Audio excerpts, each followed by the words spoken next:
meeting will please come to order. Good evening, everyone. My name is Trippy Congo, President of Wilmington City Council.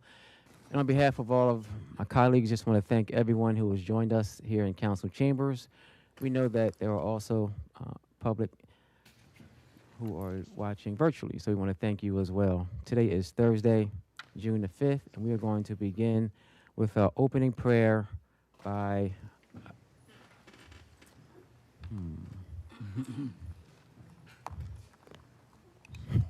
Nicolina Rivera.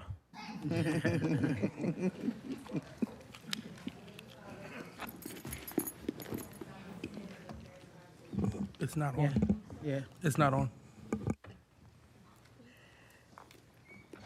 Heavenly Father, we have assembled to handle the affairs of our city. As we do so, we ask for your guidance and understanding.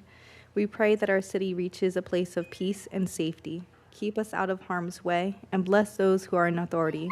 Let respect be key in all our endeavors. Padre Celestial, nos hemos reunido para manejar los asuntos de nuestra ciudad.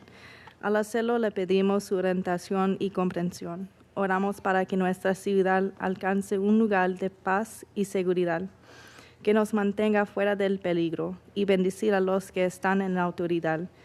Que el respeto sea clave en todos nuestros esfuerzos. Amén. Amen. And that prayer was given us to Marialina. I'm sorry, did I mispronounce her name? Now we're going to recite the Pledge of Allegiance.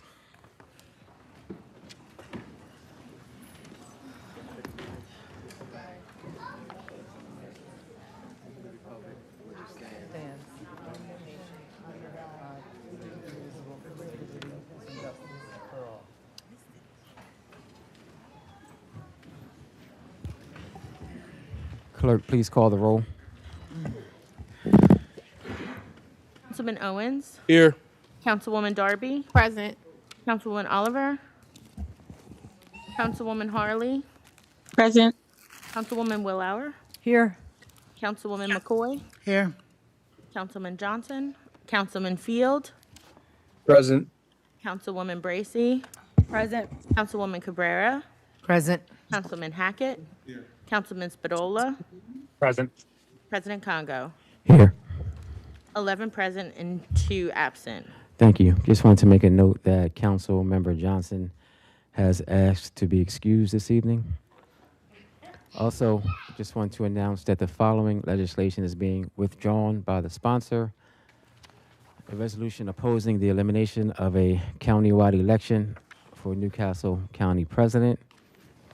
And this legislation is also being held. An ordinance to amend Chapter 2 of the City Code to supplement the city's organizational chart. An ordinance to authorize and approve an agreement for third-party claim administrative services between the City of Wilmington and PMA Management Corp. An ordinance to amend Chapter 4, 5, 13, 34, and 44 of the City Code to standardize the procedure for the application of partial payments of fees, civil fines, civil penalties, and taxes due and owing to the city. And a resolution approving grant funding to the Union Park Gardens Neighborhood Association from Councilmember Johnson's Community Support Discretionary Funds. Again, I just want to announce that if you are here and you do want to make public comment, the sign-up sheet is still available, but it will only be available until 6:45, so you have about 5 more minutes to sign up for public comment. For those who are with us virtually, there is a Google Form sign-up link in the chat where you can sign up. And again, that link will be removed at 6:45.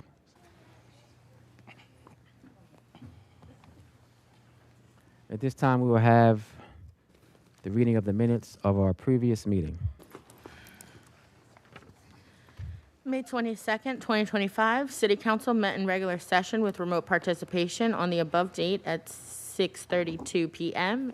President Ernest M. Congo II presiding. I move the minutes be accepted as written. Second. It's been properly moved and second. The minutes be accepted as written. On the question, all in favor signify by saying aye. Aye. Aye. Any opposed? Motion carried. And now we will have our committee reports. May 8th, 2025, President and members of Council Ladies and gentlemen, we, your Community Development and Urban Planning Committee, met by anchor location and remote participation, to who is referred substitute 1 to ordinance number 25-016, entitled An Ordinance to Amend Chapter 34 of the City Code to provide for residential rent stabilization. Have given this ordinance careful study and recommend council vote on it accordingly. Respectfully submitted, those members of the Community Development and Urban Planning Committee. Members present, Councilwoman Cabrera, Councilwoman Darby, Councilman Fields, Councilman Hackett, Councilwoman McCoy, Councilman Owens, Councilwoman Willauer, and President Congo. Mr. President, I move the committee report be received, recorded, and filed. Second. It's been properly moved and second. The report be received, recorded, and filed on the question. All in favor signify by saying aye. Aye. Any opposed? Motion carried. June 2nd, 2025, members and president and members of council. Ladies and gentlemen, we, your Finance and Economic Development Committee, met by anchor location and remote participation, to who was referred ordinance number 25-024, entitled An Ordinance to Amend Chapter 44 of the City Code regarding the exemption of elderly and disabled persons from real estate taxation. Have given this ordinance careful study and recommend council vote on it accordingly. Respectfully submitted, those members of the Finance and Economic Development Committee. Members present, Councilwoman Harley, Councilwoman Bracy, Councilwoman Oliver, Councilman Spadola, President Congo. Absent with leave, Councilwoman Darby, Councilman Hackett. Mr. President, I move that, I'm sorry. Okay, Mr. President, I move that this committee report be received, recorded, and filed. Second. It's been properly moved and second. The report be received, recorded, and filed on the question. All in favor signify by saying aye. Aye. Any opposed? Motion carried. And now we will have our city treasurer's report. June 5th, 2025, total investments, $506,588,396.75. Total cash on hand, $18,764,561.50. Grand total, $525,352,958.25. Submitted, City Treasurer Dwayne Sims.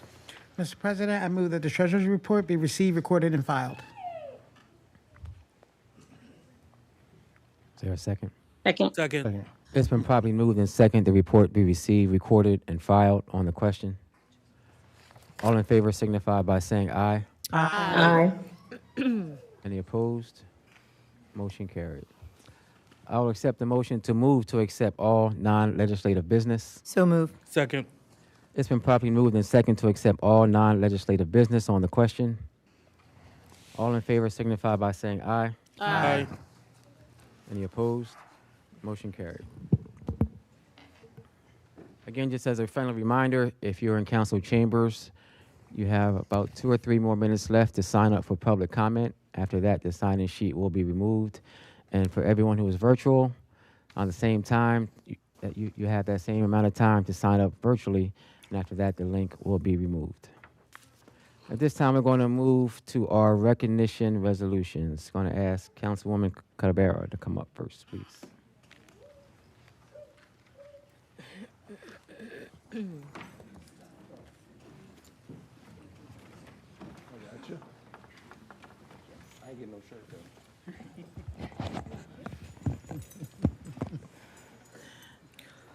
Although I wish we wouldn't have to be declaring a day like this, I'm glad that we have advocates and people who will continue to fight to end gun violence. And although happy to say that our crime stats are down in the city of Wilmington, one shooting is one too many. So thank you to the group for being diligent, keeping up the fight every year. Always an honor to be able to sponsor this resolution. With me is Councilmember Bracy. And this is sponsored by all of the members of council. Whereas the first Friday in June marks National Gun Violence Awareness Month, the Wilmington City Council wishes to remember lives lost to gun violence, honor survivors of gun-related traumas, and raise awareness about this public health crisis. Whereas every day about 120 Americans are killed by gun violence and more than 230 are injured. In an average year, more than 40,000 die, and another 84,000 are wounded by guns nationally. Nearly 8 in 10 murders and more than half of the deaths by suicide in the United States involves a firearm. And whereas Delaware has the 25th highest rate of gun-related fatalities in the U.S., in Delawareans, 195 people were shot in 2024. In May of 2025, a 9-year-old girl was shot in Wilmington but survived. Firearm deaths and injuries cost the state of Delaware an estimated $714 million annually. In 2024, Wilmington had 81 shootings, an 11% decrease from the year before. In 2023, there were 83 shootings with 17 homicides.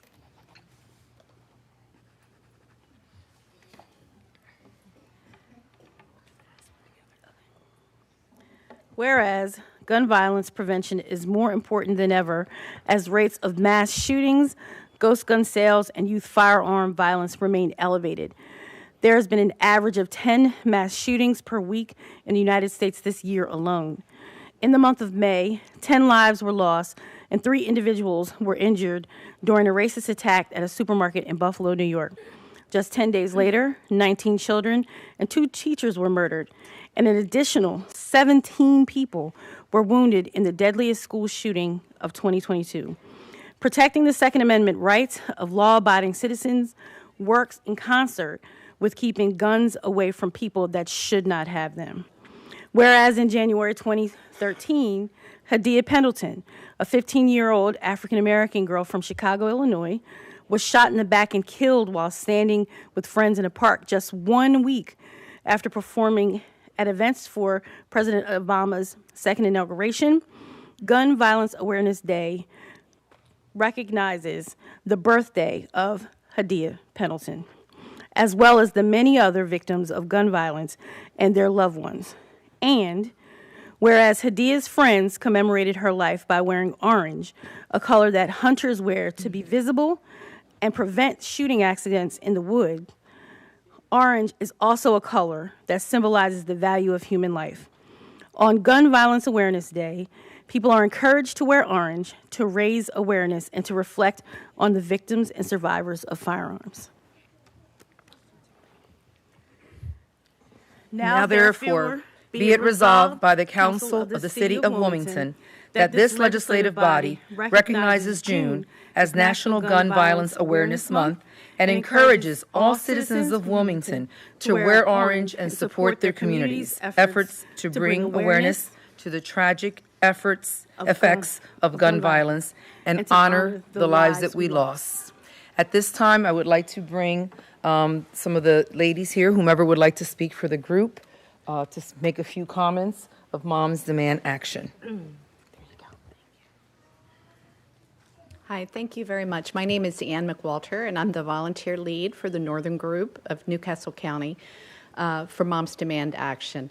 We are very honored and very pleased that this time is recognized. Gun violence is at epidemic proportions, and we all need to do everything we can to put an end to this crisis in our country and also in our state. 50% of gun violence in Delaware is suicide.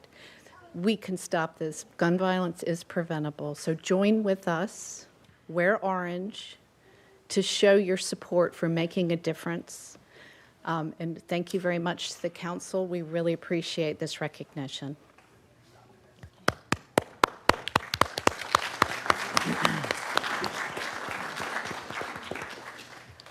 Good evening, everyone. I just want to say thank you to the council persons for recognizing Moms Demand Action.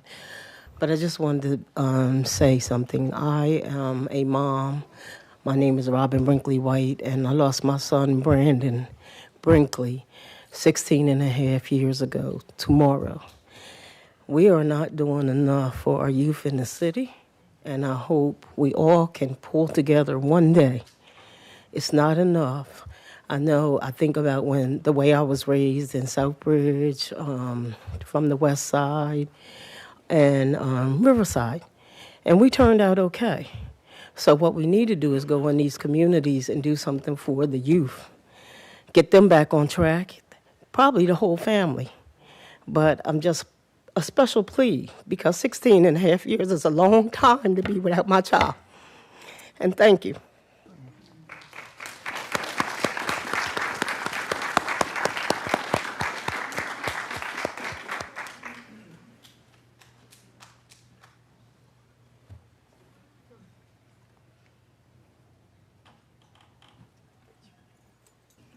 Thank you. Councilmember Hackett.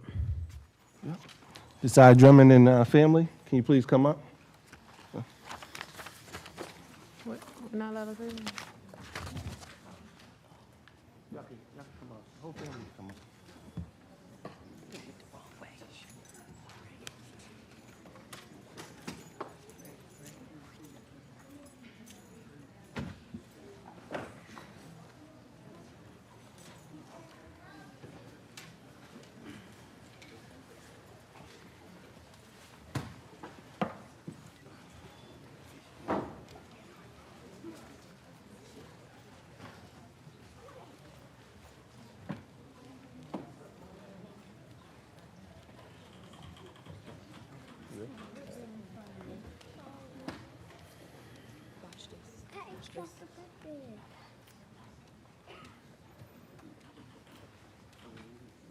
Mom. Well,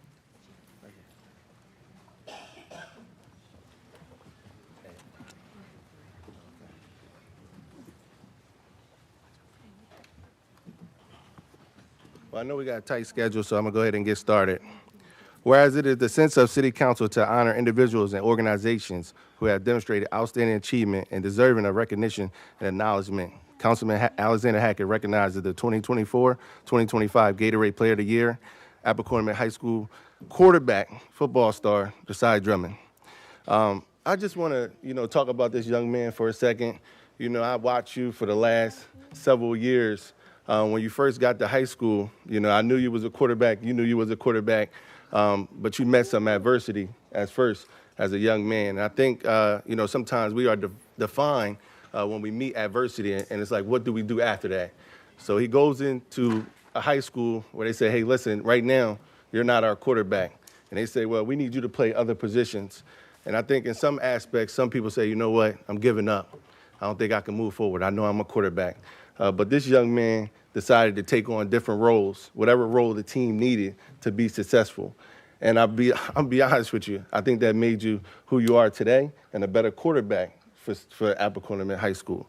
While last year, this quarterback passed for 2,000 yards and 26 touchdowns, led his team to the 3A state playoffs, and was named 3A District 1 Offensive Player of the Year, while also maintaining a 3.05 GPA.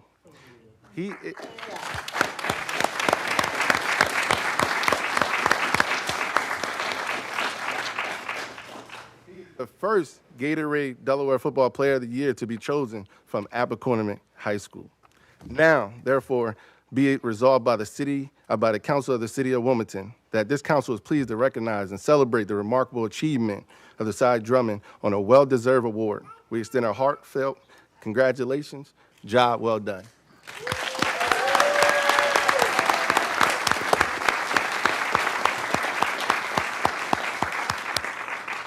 Come on up here. Do you think?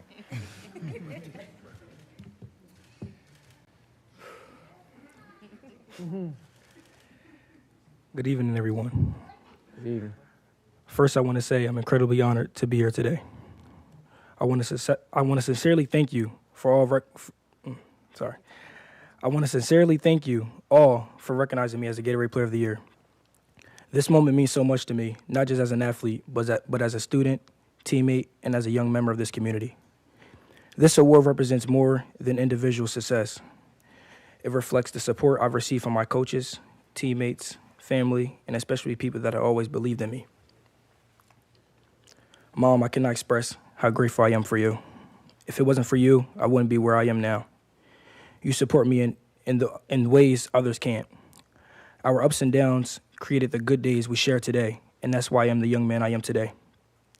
With that being said, thank you to the City Council for taking the time to recognize student athletes like me. Your support and encouragement truly makes a difference and inspire all of us to keep striving for greatness, not just in sports, but in leadership, service, and school.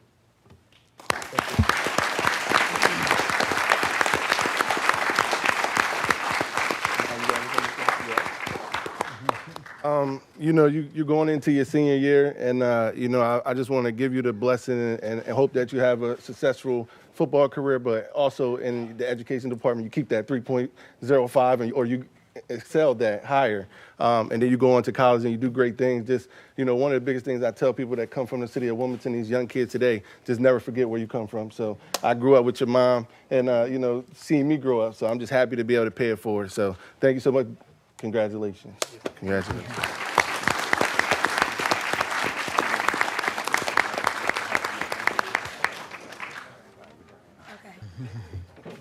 We're going to go take a picture out front, all right? Okay.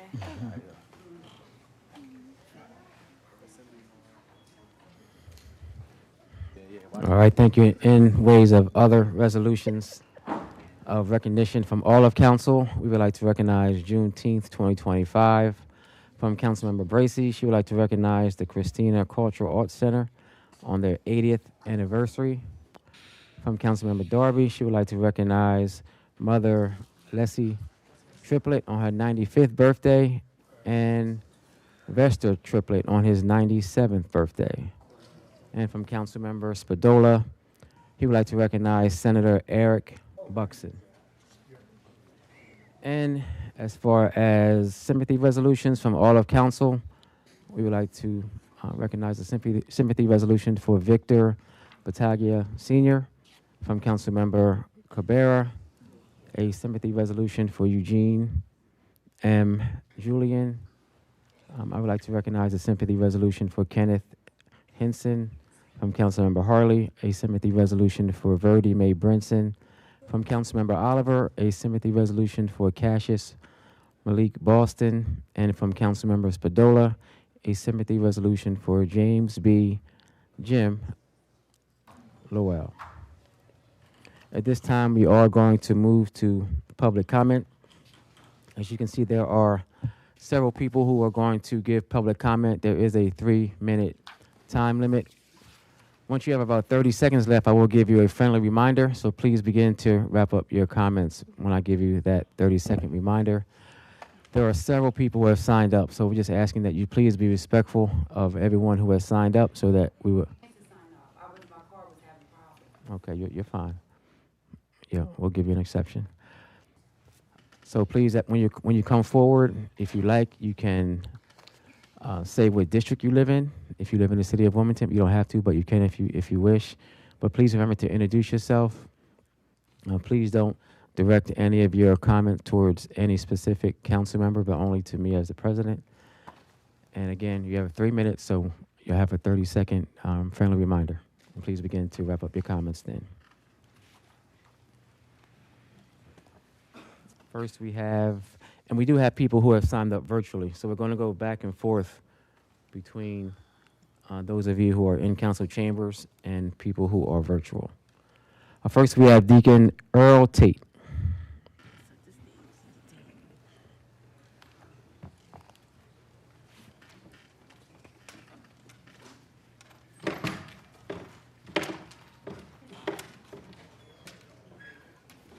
Thank you for joining us.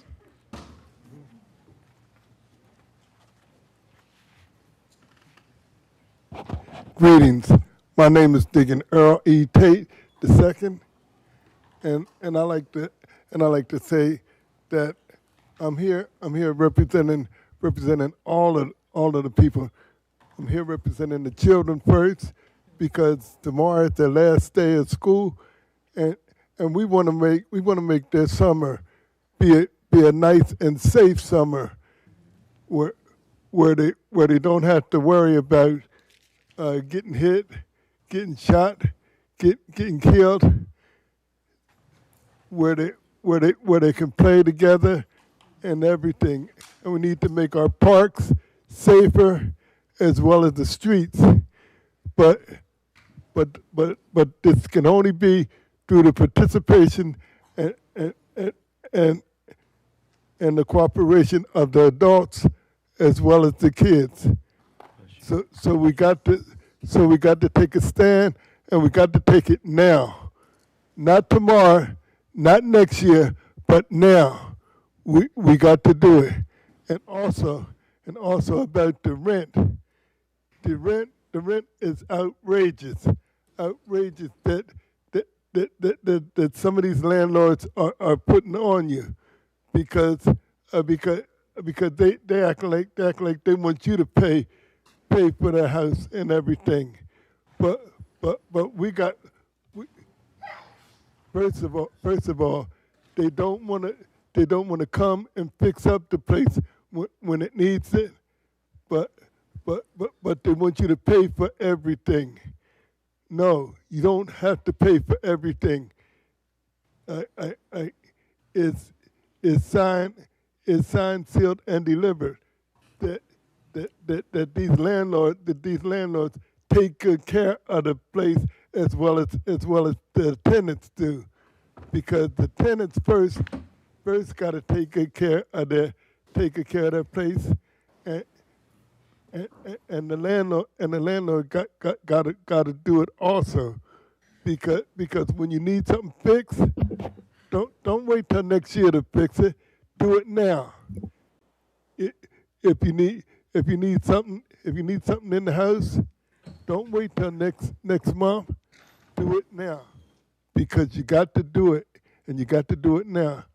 So I'm going to say, have a nice, safe summer to all the kids. You have 30 seconds. And may you all graduate and move up a little higher. All right? All right. Oh, and happy Father's Day to all the fathers. Thank you.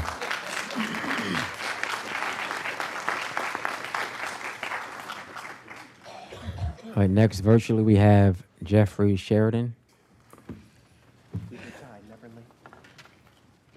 He's in council chambers. Okay.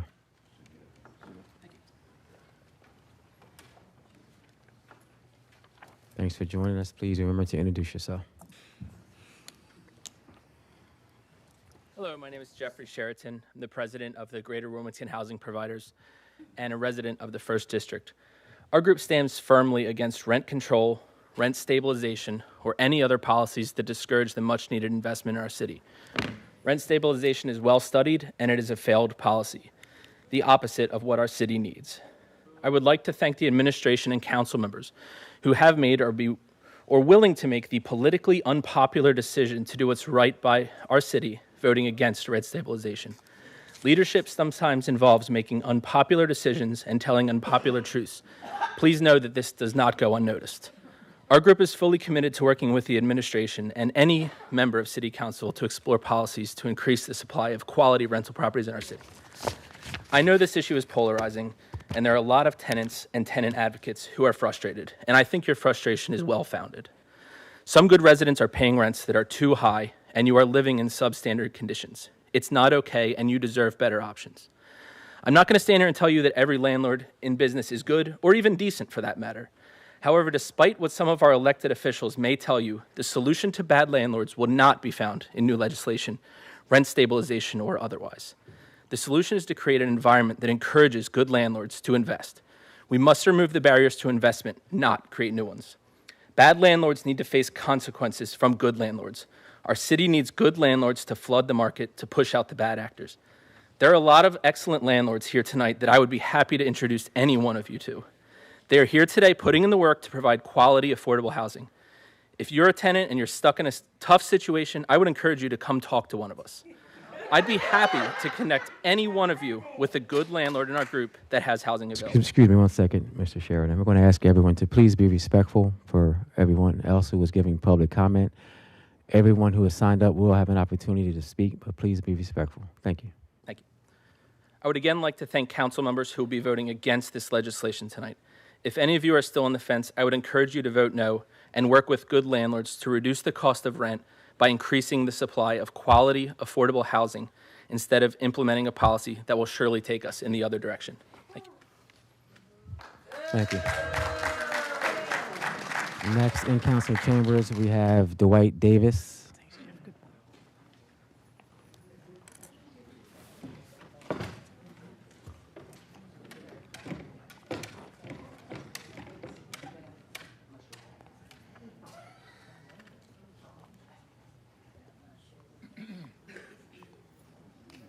Thank you for joining us.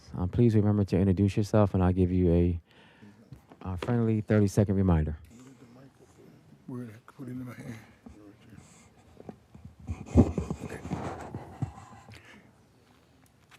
Good evening, Honorable Ernest Trippy Congo, members of Wilmington City Council. My name is Brother Dwight L. Davis, and I want to speak to the issue of gun violence. Tuesday night, over at LJ's Playpen, under the umbrella of the Village of the Elders, a group of strong Black men in organizations met with the express purpose to do something about gun violence.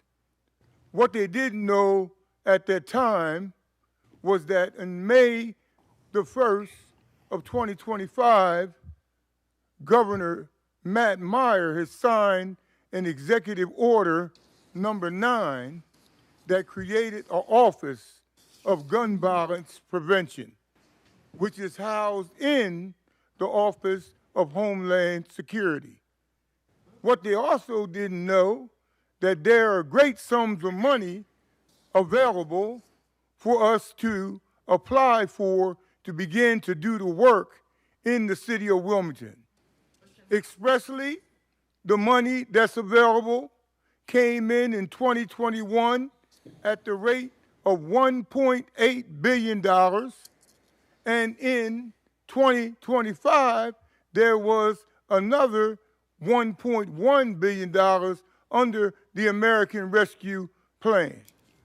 I want to thank the state senator from Dover. His name was Eric Buckson, that came to Wilmington to advocate on behalf of the Platinum Plan, which is a plan for African Americans, Blacks of African American descent. It's race, but it's not racism.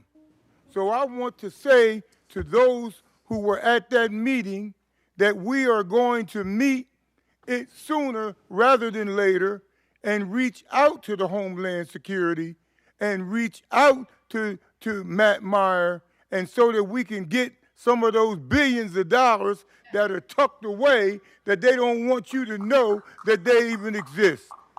So thank you very much, and just remember, it's the Village of the Elders that we are working under the Village of the Elders. Thank you, and have a blessed day.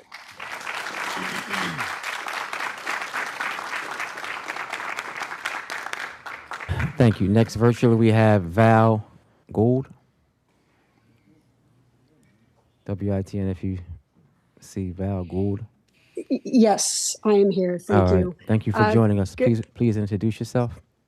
I appreciate that, President Congo. My name is Val Gould. I live in the 8th District, and I am here to voice my support for rent stabilization. I know that the large landlords like BPG and Capano are against it. I also know that our mayor and governor are against it, both of which accept large campaign contributions from developers, including BPG and Capano. I know many of city council folks, not all, but many, accept campaign contributions from those same developers. And those developers will tell you that rent stabilization reduces the quality and quantity of affordable housing units. But have you ever asked them why that's the case? The answer to that question is very simple. It's greed. When the economy gets a little tough, developers and landlords, not all of them, but many, especially the big ones, like to pass their increased costs onto renters rather than force their C-suites to make a little less money. Also, I'm sure that these big developers and most landlords have capital accounts to handle unexpected expenses, unexpected repairs, and the like. Are they even using those capital accounts? Why do so many developers and landlords care more about making money than they do about their fellow humans? I have an answer to that question, but I would leave it to you. The city's existing residents are, by and large, suffering. They can't afford their rent. And if they can, a lot of them can't afford to pay their bills. especially those utility bills that are sky high, or put food on the table because rent is so high. This council and the current administration loves to worry about how to attract all of these high wage earners from other states into our city so that they can have their taxes. But it's time for this council to look out for the people who are already here, the people who are suffering, the children who are suffering. And these people make our economy work. We cannot have a thriving city without each and every one of us thriving. Because if some of us don't thrive, then none of us are thriving. Please vote yes on rent stabilization. Thank you. Thank you.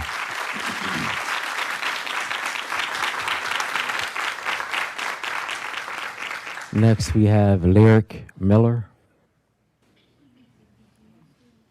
Is Lyric Miller still with us? Yeah. Okay. Take your time. When you do come forward, please remember to introduce yourself. And when you have about 30 seconds left, I will give you a friendly reminder.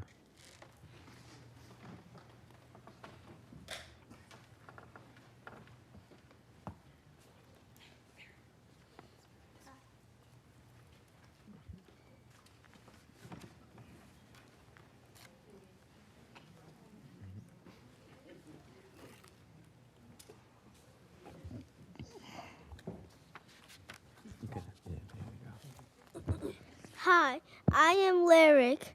I am 7 years old. What does my future look like with unfair rent hikes? Me and my family are renters, and we deserve to stay in our home.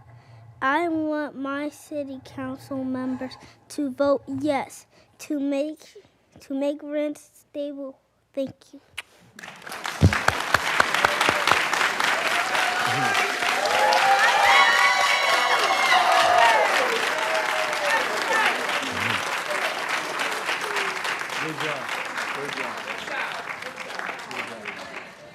Thank you. Next, virtually, we have Jacqueline Flowers.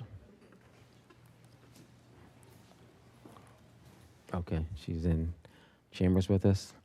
Please come forward and please remember to introduce yourself.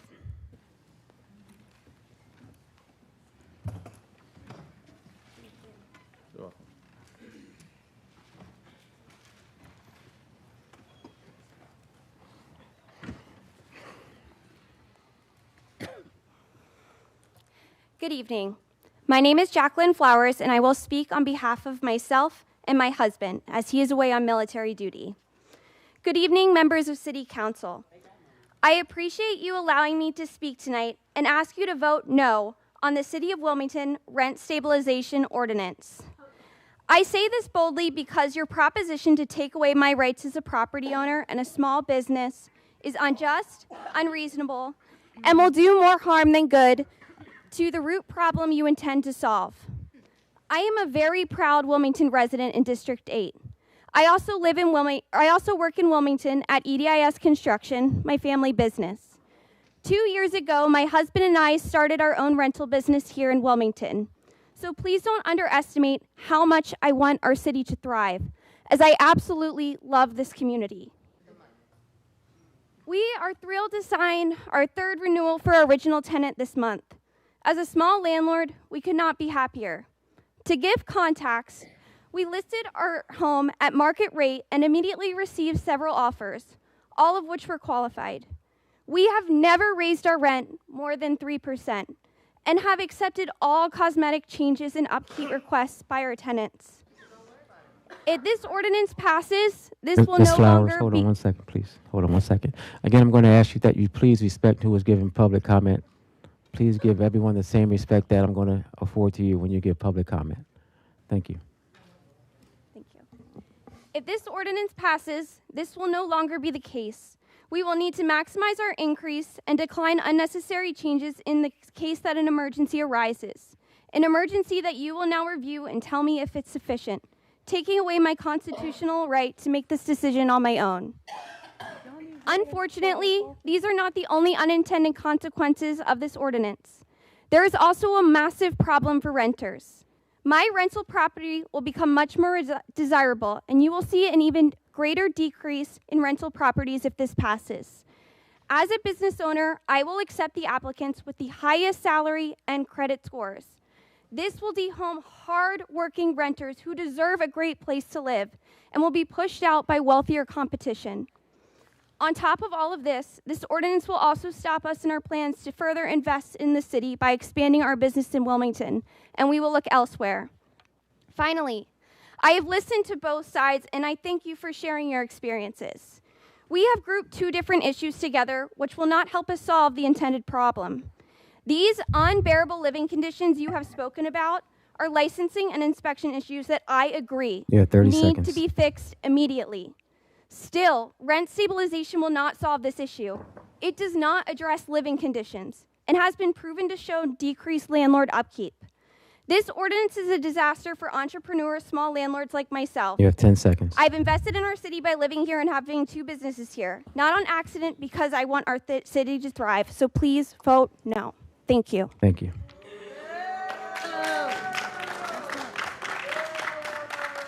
Next in council chambers, we have Lee Miller.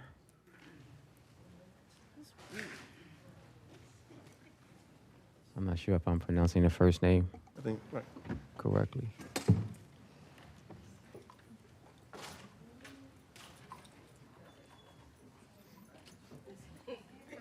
Thank you for joining us.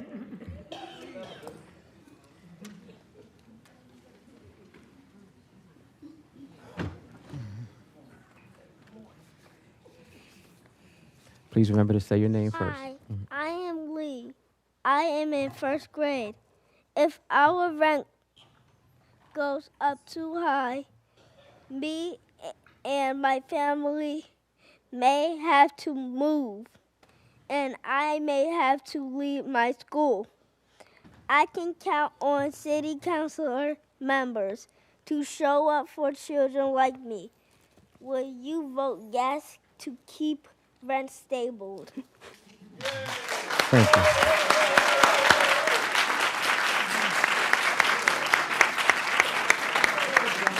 That boy on fire.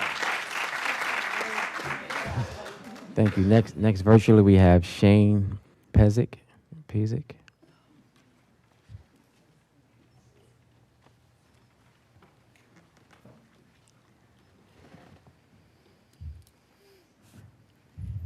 Shane Pezic. He's not? Okay, we'll go to Jason Fernandez virtually. Jason Fernandez. Oh. Oh, he's here with us in council chambers. All right, thank you. Thank you for joining us, and please remember to introduce yourself.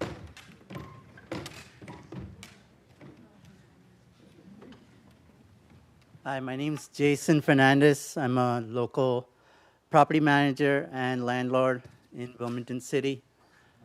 I understand where our tenants and tenant advocates are coming from for the rent stabilization legislation, but I do think we need to work on making more properties available and encouraging good landlords.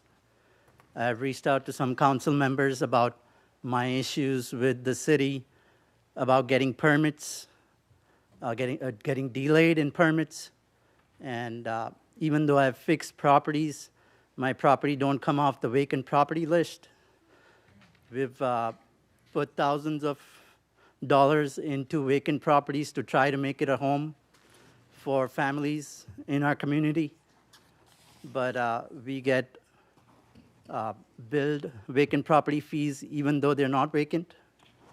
I've reached out to individual council members in the 5th District, and I guess I don't have to name names, but anyway.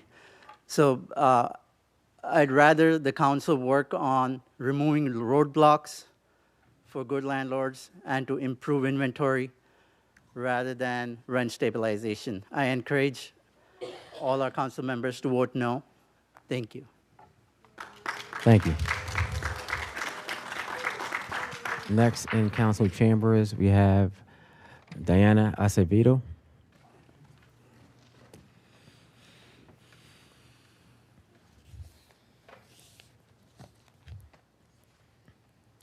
Thank you for joining us, and please remember to introduce yourself.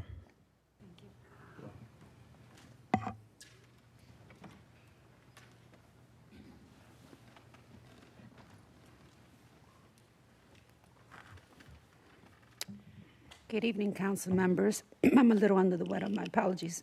My name is Diana Lola Acevedo. I have proudly served the Wilmington community for over 20 years, first as a neighbor, then as an advocate, and always as someone committed to the well-being of our people. As a social worker and someone who worked closely with our city's homeless population, I've seen firsthand the heartbreaking consequences of rising rents and housing instability. Every week, I talk with families forced out of their homes, not because they were responsible, but because the system allowed their rent to double while their income stayed the same. Rent stabilization is not a radical idea. It is a necessary step to keep our elders, our workers, and our children in their homes. It's a way of honoring those who built this city and those working every day to keep it going. I urge you to pass the ordinance, not just as a policy, but as a statement that Wilmington believes in fairness, in dignity, and protecting its people. Thank you. Thank you.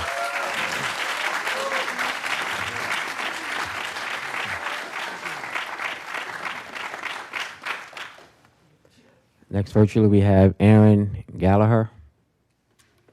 Aaron Gallagher. Yes, I'm here. All right, thank you for joining us. Thank you. Hi, I hope everyone's doing well. I have a lot to say, so I'm going to talk pretty quickly. I'm Erin Gallagher, and I strongly support the residential rent stabilization ordinance.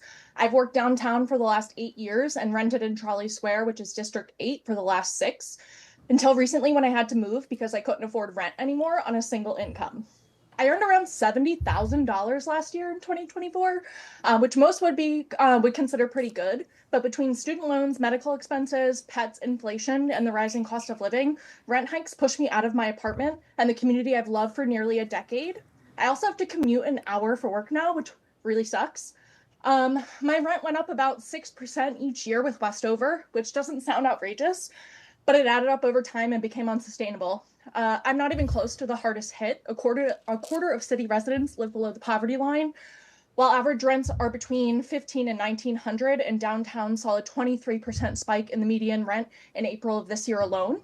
These figures don't even fully capture the volatility and steep hikes happening in some neighborhoods. If someone with my income can't afford to stay, how are lower wage workers and families supposed to? My friend Brian's a public school teacher living near 8th and North Broome who has to work a second job to make ends meet. I'm lucky I had my parents to fall back on, so I didn't end up homeless, but many city residents don't have that luxury, and we're seeing the consequences already. Delaware has seen rising rates of homelessness for several years, and 2025 marked the highest PIC count ever, with 1,358 people in shelters or on the streets the night of the count. Our homeless response system's already stretched thin and cannot meet the current need, let alone absorb more people if nothing changes and the affordability crisis continues unchecked.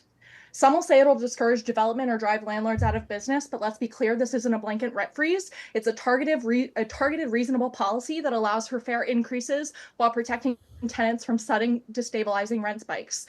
Many cities have found that stabilization improves landlord-tenant relationships, reduces costly turnover and vacancy loss, and creates more predictable cash flow for landlords and investors. In today's market, with inflation, labor shortages, and insurance hikes, predictable income seems like a pretty smart business move to me. We can develop more housing, but that doesn't help people now. This ordinance isn't about punishing landlords, it's about protecting people. It's about a practical and preventative measure that gives households a fighting chance at basic stability to stay rooted in their neighborhoods, raise children without fear of displacement, and continue contributing to the communities they've helped build without being priced out of them. Rent stabilization won't 30 fix seconds. everything, but it'll slow the bleeding. It'll help prevent people from falling into homelessness and build a more stable, equitable landscape for everyone. Wilmington deserves housing policies that balance fair returns for property owners with the urgent needs of its residents. I urge you to pass the ordinance because it's not just a housing issue, it's a homeless prevention, economic stability tool, and a long overdue step towards protecting the people who make this city work. You have 10 seconds. Please vote yes, because many of us already can't afford to live here and miss it terribly. P.S. You lost my tax money. Thanks. Thank you.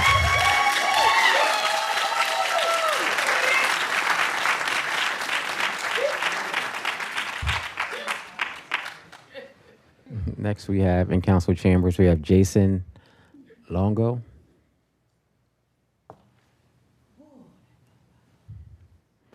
Is Jason Longo still with us in council chambers?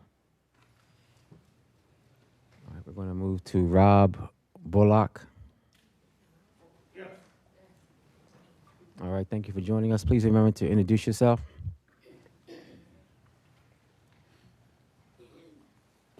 Yes, hello everybody. I'm Rob Bullock from the 913 community, Route 9. I always bring up AI. Everybody knows AI is the common thing. It's the trend. Well, AI is also in rent stabilization, rent and housing. Now, I got this because I look at other communities, other states, and see what they're doing for housing. Philadelphia Council took action against the use of AI in rental pricing. Specifically, they passed a bill which prohibits algorithmic and personal rent price fixing. The measure was advanced due to concerns about landlords potentially using AI-powered software, such as YieldStar software mentioned in an antitrust lawsuit against RealPage, an AI software that's fixing the rent. This is what we don't know. And there's no guardrails for this in the community that have been set. As environmental justice, as my hat says, we have 7 determinants of a healthy community, housing being one. The council's action in passing this ban reflects a broader trend of cities starting to push back against the use of AI in rent setting. Council members, you need to do a deep dive on this. You need to do what Philadelphia and San Francisco has done to start. We up against a machine. These renters are destroying our lives. You know, you push us off the streets as being homeless. You push us into the city park. I mean, where are we supposed to go? Where are we supposed to do? I don't want to be a renter forever. But if you look at these Bocini Poland signs up and everything talking about forever luxury homes. When you call an apartment a luxury home, it's an apartment, man. It's a damn apartment. I started as an apartment. We all start like apartments, but I aspire to be a homeowner. You have 30 seconds. You know, and as a result, this is when what we are up against as a community.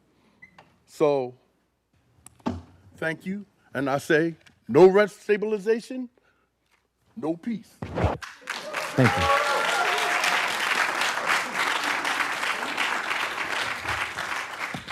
This time I'm going to accept a motion to extend public comment past 7:30. All in favor signify by saying aye. Aye. Aye. Any opposed? Motion carried. Public comment may continue. Next we have, virtually we have Lillian Nichols.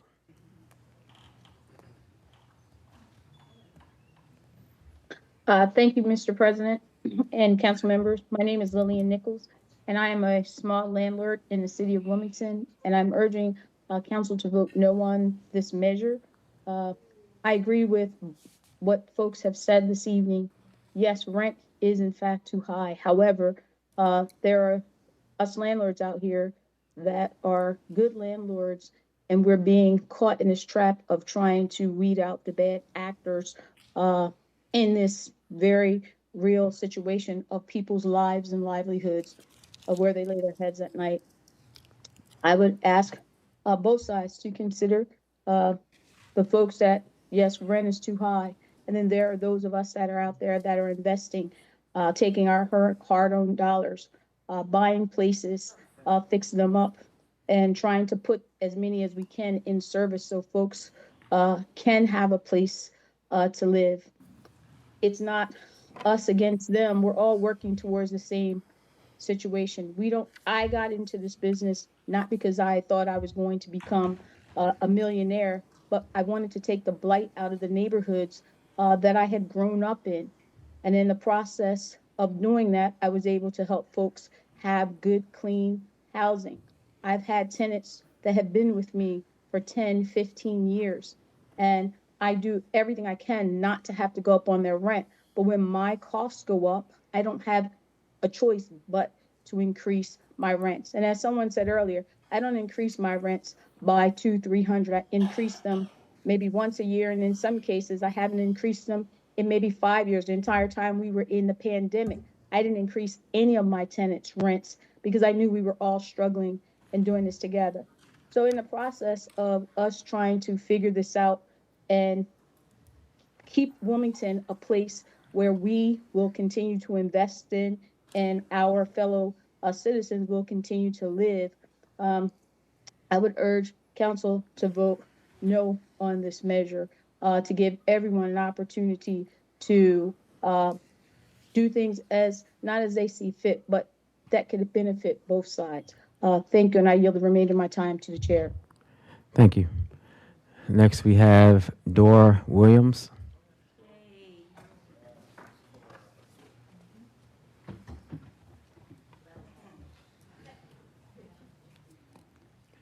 Thank you for joining us, and please remember to introduce yourself.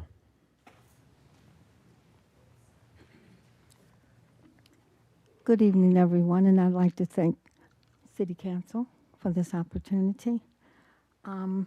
Fairness is here, something that isn't always considered. So I place myself and this situation under divine providence as one delivered from slavery. WDEL quoted City Council, and this is what they said. Some landlords focus on short-term profit, might sell. They can't exploit their tenants. But responsible landlords who are in it for stable income and community investment will remain. Many will continue to thrive in our city.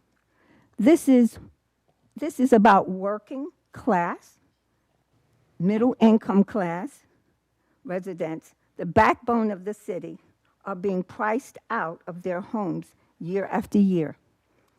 Landlords and developers have become accustomed to treating people like ATMs, assuming they can afford it. Thank you so much, and I'd like to say amen. Amen. Thank you.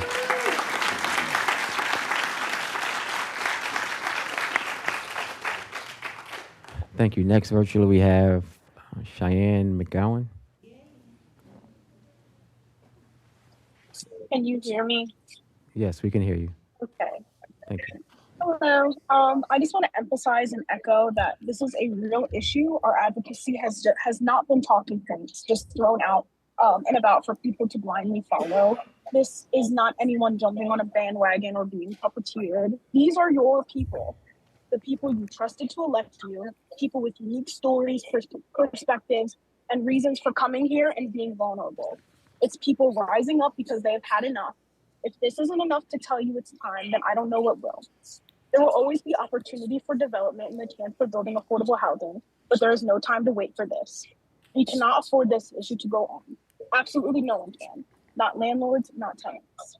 Let children and seniors have security and stability, a place to grow and rest, for people who want to live here to afford to stay here. And this is not punishment for good landlords. It's about holding them accountable to claims of believing in affordable housing. There isn't more to be said that hasn't already been said now and in the past, but I urge you to support this legislation and let Wilmington breathe. Thank you. Thank you.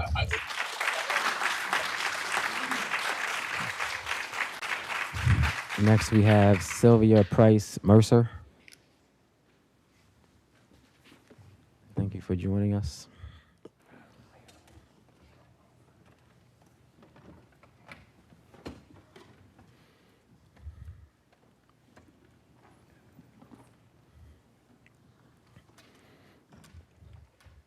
Please remember to introduce yourself.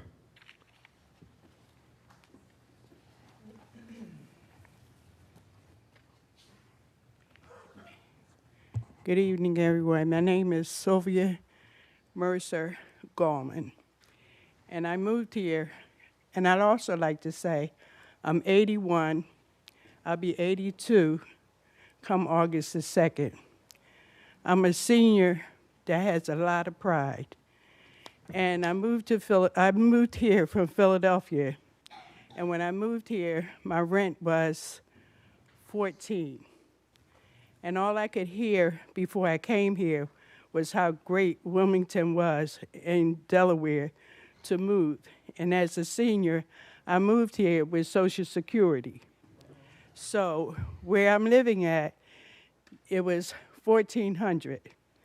Then it went to $15. Then it went to $16. And now my lease was up in June the 30th. They told me in April they was going up to $1,750.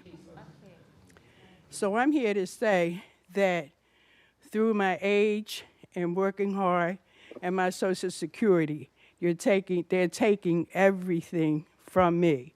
I've had breast cancer. I've had lung cancer. I'm a senior citizen. I'm living out of a fixed income. I don't want to be in the park because I worked all my life. I don't feel as though I can work. I just had knee surgery, but I'm still moving, and I'm thanking God for every bit of it. But I moved to Delaware because they told me this is the good city. But I'm kind of wondering, is it the good city? Now, where I live at, they built more apartments, and they took down the lights, so it's not safe there either, but you raised everything up to $1,750. And I'm here to say that I'm with everybody here that will be put on the street or in the park, or the little children who are begging us to not remove them from their schools. They speak very well, so whatever school they go to, they need to stay at that particular house so they can keep getting that education. But if their parents can't afford their rent and they have to move, then we're going to have some kids that's out there trying to sell drugs or do something that they shouldn't do. You have 30 so seconds. there's a lot of things that we need to talk about other than just us being forced out because of rent. It's a lot of things. And I'd like to say thank everybody for being here, and my seniors, come on, help us.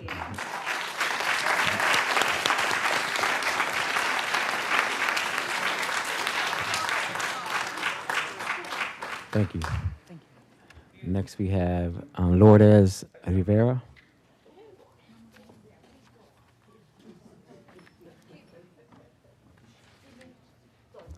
Thank you for joining us, and please remember to introduce yourself.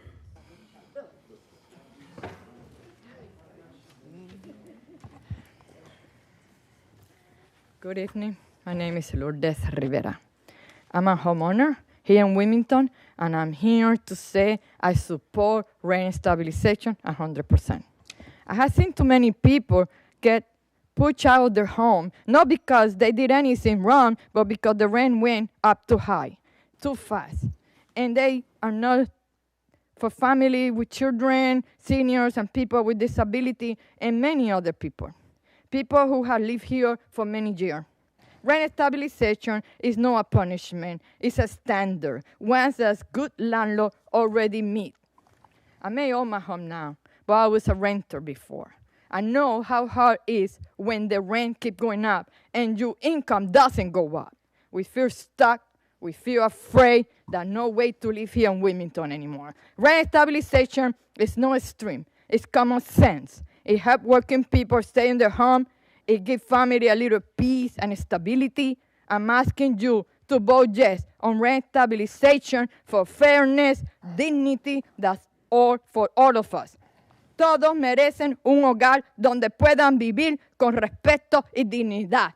Arriba la gente, abajo la renta. Arriba la gente, abajo la renta. Arriba la renta. Arriba la gente, abajo la renta. Así que mi deseo es que haya alguien que hable español deseo es que muchos de la gente que son hispanos y personas con disabilidad y personas seniors, personas mayores de edad, están sufriendo. No solamente porque muchos de ustedes van a permanecer en sus hogares y van a tener sus casas.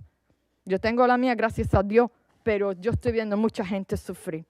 Y es lamentablemente que mucha gente están pasando diciendo que no a la rent stabilization cuando muchos están sufriendo y pueden verse fuera de sus hogares. Así que mi deseo es arriba la gente, abajo la renta. Arriba la gente, abajo la renta. So if you know what that means is, let's keep it fair. Think about us. We are here for a reason, and we are here to support rent stabilization. And I mentioned it last time. I thank you for those of City Council that are in support of it. And I'm telling you, those that are in the middle or you are in 50-50, please go for it. You're not going to regret it. You're going to think about us. Yeah, 30 You're going to seconds. think about the people that vote for you. Thank you. Thank you.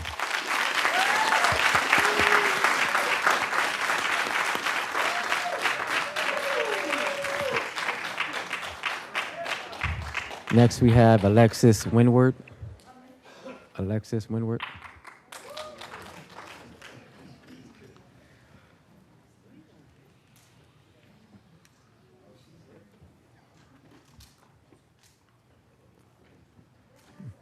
Thank you for joining us, and please remember to introduce yourself.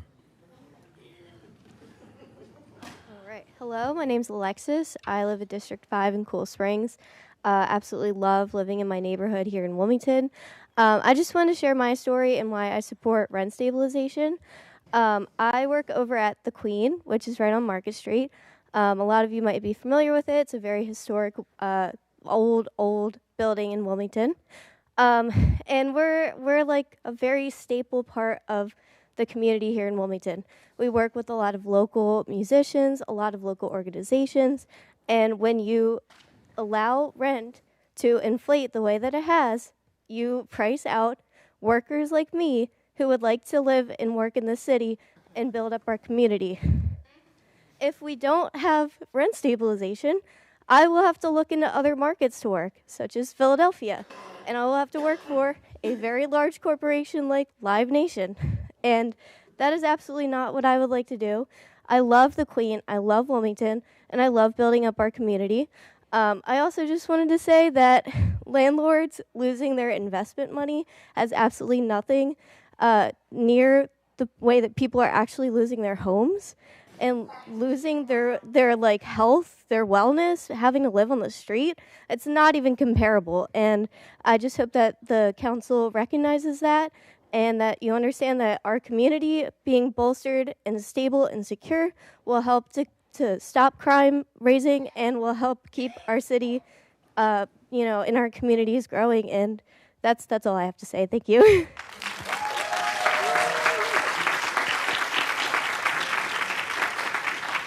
Thank you. Next, we have Rebecca Windward.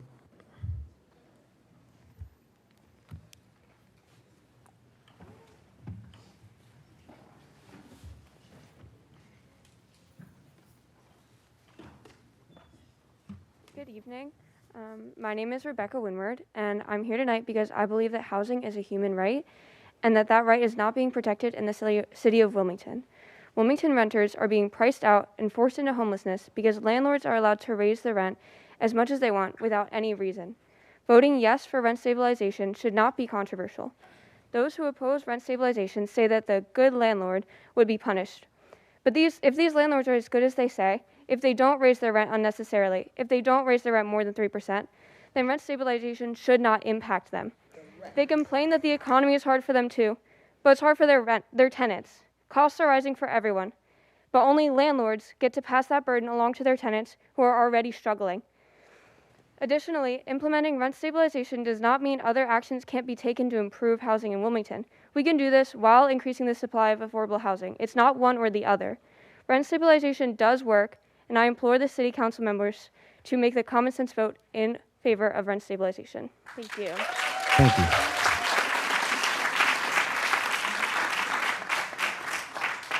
Thank you. Next, we have Michael Casetta.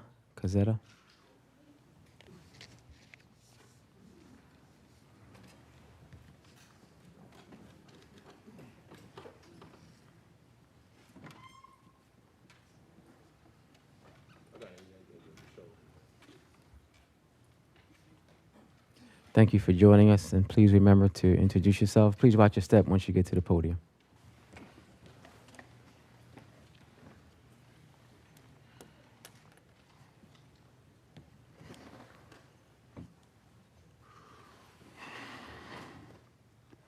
My name is Michael Cazzetta, and I'm in the 7th District. And let me start off by saying I am not a renter. I've owned my house for 45 years. And I've seen a lot of changes in the city. Some good, some bad. But it's not the neighborhood that I bought into. It was all families. And it's been changed. I had one neighbor, she was in her 60s, on SSI. Her rent was $1,000.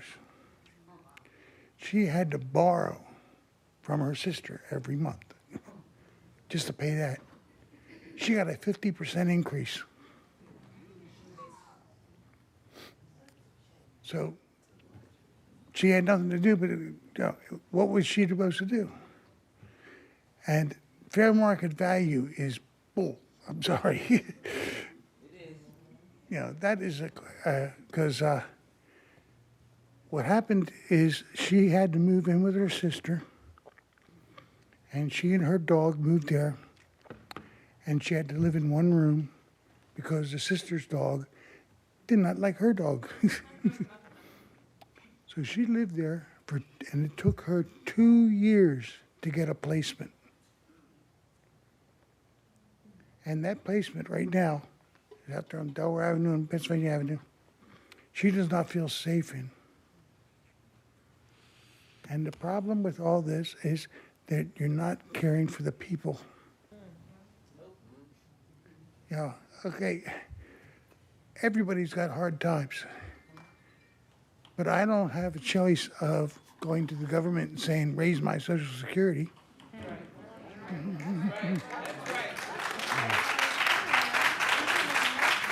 But a renter does have that right to just automatically, I'm going to raise your rent, because fair market value says I can get more for it.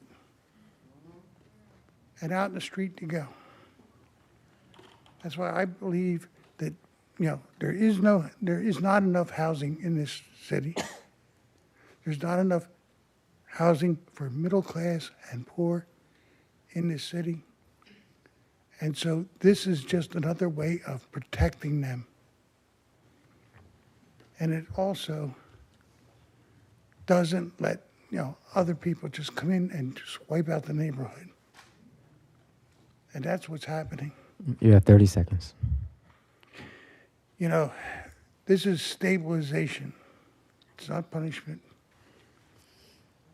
You have a right to a profit, but I have a right to, but the renter has a right to. And that's what's going to be taken into account. So thank you. Thank you.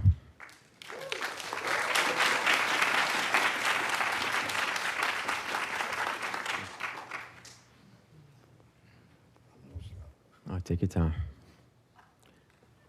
Next we have Mason Anderson.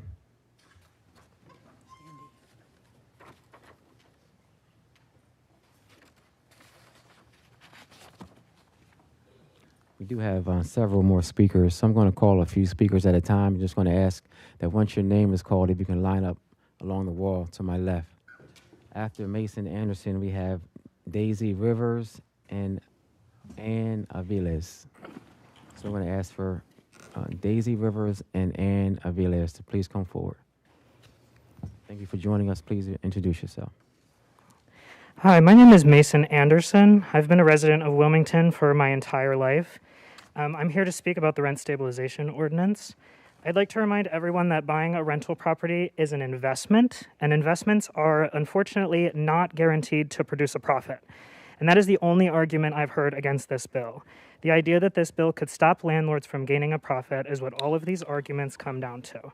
This is someone getting profit off of someone else's labor over ensuring that someone has a roof over their head. Are you all going to vote for profit or for people?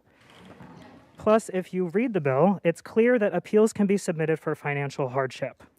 This bill protects tenants from being taken advantage of, which is something the city clearly needs to work on after A.J. Picorni was allowed to continue being a landlord and continue to take advantage of tenants for 2 whole years after having an entire street of families evicted from their homes. I'd also like to point out that the City Council has been appointed to represent the people of the City of Wilmington. You can guarantee that we, the renters of the City of Wilmington, are actual residents of the City of Wilmington. How many landlords that own properties in Wilmington actually reside in this city? If we do the math, which number do we think is bigger, the amount of people renting in Delaware or the amount of landlords? Voting no on this rent stabilization bill is going to tell everyone in this room, the entire city, and the entire state that you care more about one person that owns a house here getting money than you do about the actual people that live in that house staying housed. Are you going to do your job and represent the people of this city, or are you going to do what someone else wants you to do because they gave you $600? Let me remind you who you voted for and who is going to vote in the next elections. The City of Wilmington. Do you think the landlords that own property here but live in Pennsylvania voted for you? Do you think they're going to vote for you next time? And if $600 is all it takes for you to pull a 180 and go from campaigning for rent control to now voting no on rent stabilization, you should be ashamed of yourself. Vote yes for rent stabilization because the rent is too damn high.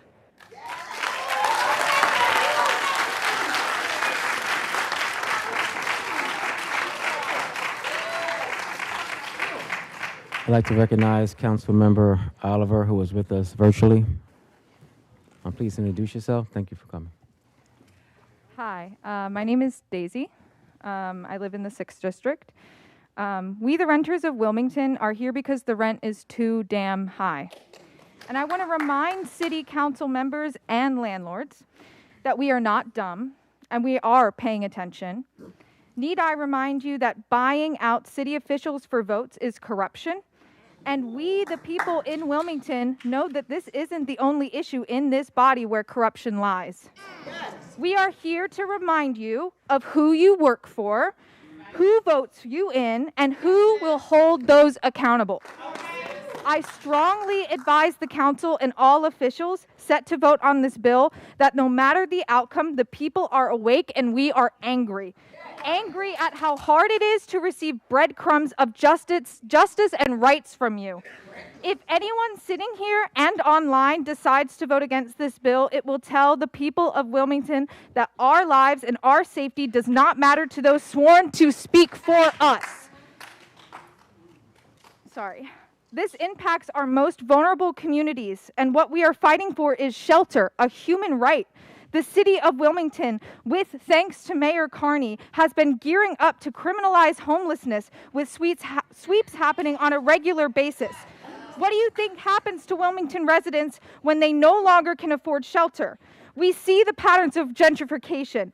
We see the corruption in this body and in our mayor. Shame on every politician and city council member that has taken money from lobbies and landlords who seek to stuff their pockets while our people are forced to the streets. We are human beings. What are we doing here?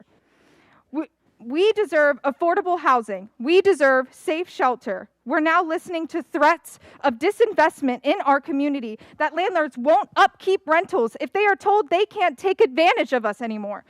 But I'll remind you, the people have rights, and we are watching, and we will be ready for any outcome after this. And I'd also like to say, if those who are landlords are worried about their investments, are worried about how expensive everything is now, look to our government who is sending your tax dollars to commit a genocide. If you're upset, don't take it out on renters who are just trying to live, who work 9 to 5s, who work labor jobs. Don't take it out on us. Take it out on your government that is committing genocide, that is committing a Holocaust. Free Palestine.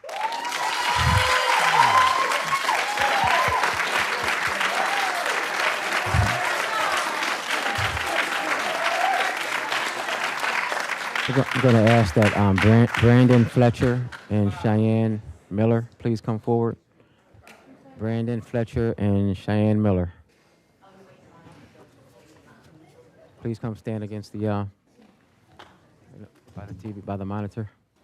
Cheyenne, okay. All right, thank you for joining us. Please introduce yourself. Hi, my name is Ann, and I'm a co-chair of the Homes Campaign, and I thank you for the opportunity to provide public comment today. I'm here to discuss this urgent matter of rent stabilization because it affects the lives of many in our community. It's not just a policy issue. It's a matter of stability, as many have already said, of dignity, of physical and emotional well-being, and opportunity for families in Wilmington.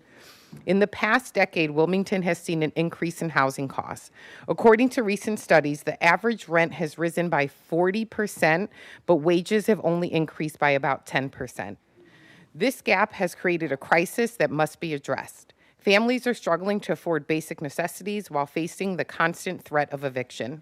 Nearly 20% of Wilmington residents are spending more than half of their income on housing. This means that you all have the power to support these families by passing rent stabilization. It would help alleviate stress, cost burden, and displacement to over 14,000 households, right? 20% of the population is about 14,000. Another 13,000 households are spending more than 30% of their income on housing. These are the working families that many have already spoken about today. So you all passing rent stabilization means 27,000 households would be stable.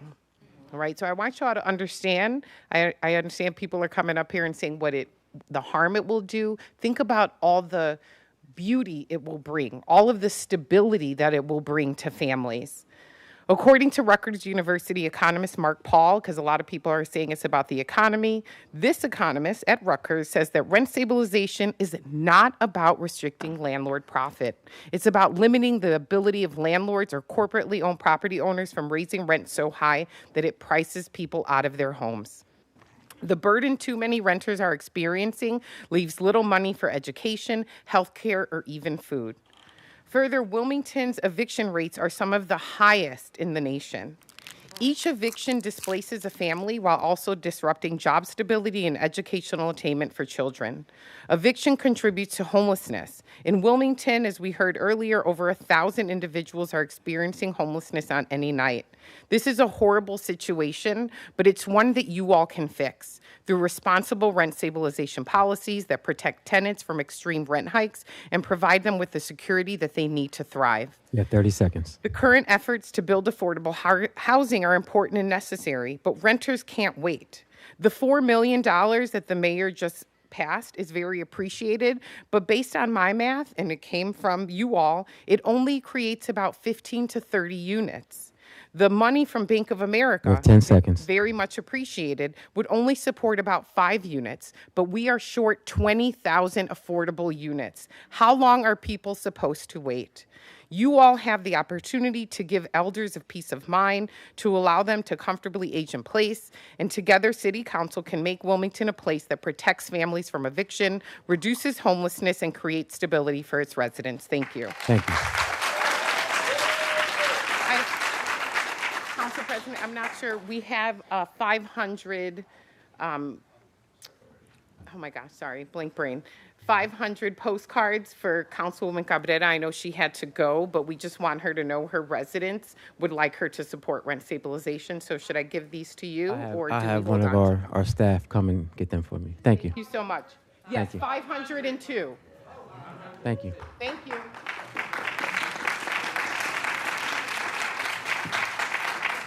After Brandon Fletcher, Cheyenne Miller will be next. Also going to ask for Deidre Shepard.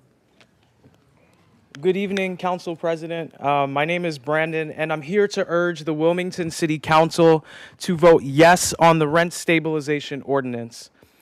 Let's be clear, the bill before you is already a compromise. It includes major changes made after conversations with community members, landlords, stakeholder engagement. It includes a 5% annual cap plus cost pass-throughs for improvements, giving landlords flexibility while protecting tenants from extreme rent hikes. It includes a clear petition process for landlords who need more than the 5% cap. And it provides real enforcement mechanisms like mandatory registration, annual reporting, and tenant protections against retaliation. So this isn't just a symbolic gesture. This bill was changed and it's built to work. And speaking of what works, the evidence is overwhelming. Study after study shows that rent stabilization stabilizes communities, it reduces displacement, especially for seniors, families, and low-income renters. In cities like San Francisco, New York, Oregon, Montgomery County, Maryland, rent stabilization has kept working class people housed and prevented the kind of housing free-for-all that we're seeing right here in Wilmington. Right now, Wilmington rent hikes have outpaced some seniors' monthly Social Security checks, as we heard tonight. Imagine working your whole life only to be priced out of your home in the city you grew up, the city that you're growing old in. That's the reality that so many elders in our community are facing. But despite all of that, corporate landlords and their lobbyists are trying to kill this bill. Why? Because they're raking in record profits. Because rent hikes of 40%, 60%, even 100% are good for business. They're worried about this mass exodus of landlords and businesses. But what about the mass exodus of our neighbors being priced out of Wilmington? Seniors, veterans, single moms, people with disabilities, real people are being pushed out to make room for profit. These corporate landlords don't care about you. They don't care about Wilmington. They don't send their kids to the Wilmington schools. They see our homes as line items on a spreadsheet. You have 30 seconds. That's who's fighting this bill. Council members, this is a moment of truth. Will you side with a handful of landlords worried about their margins, or will you stand with the thousands of Wilmington renters who are just trying to stay in their homes? You have 10 seconds. I urge you, please vote yes on rent stabilization. Thank you. Thank you. Hello.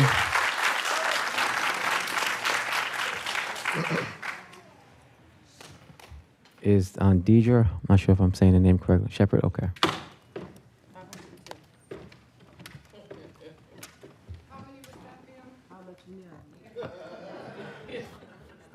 Stop it. My name is Cheyenne Miller. I live in the 7th District. I'm represented by Councilmember Chris Johnson, who I do not believe is on the call today. I'm also represented by at-large members Letitia Bracy, Alex Hackett. Oh no, where's she at? Maria Cabrera, and James Spadola. I'm urging you all to vote yes on rent stabilization today.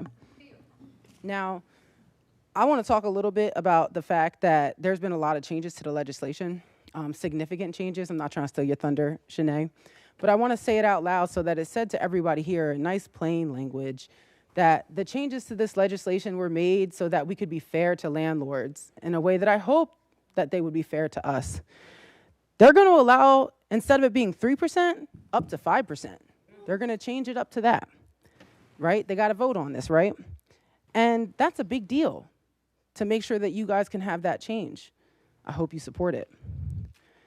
It's also going to address the fact that there are some developers out here who are trying their best to flip some of these terrible looking vacant properties that we're so worried about and that we want to make sure get changed. And they wanted to make sure that when they're renting those for the first time, that they could set the rent at something that was affordable. That's allowed now in the bill. We also wanted to make sure that we had more landlord and real estate representation on the Housing Stability Subcommittee. They've been added. We've added additional landlord representation and a real estate representation. A lot of council members was like, oh, I'm not sure that the city can do it.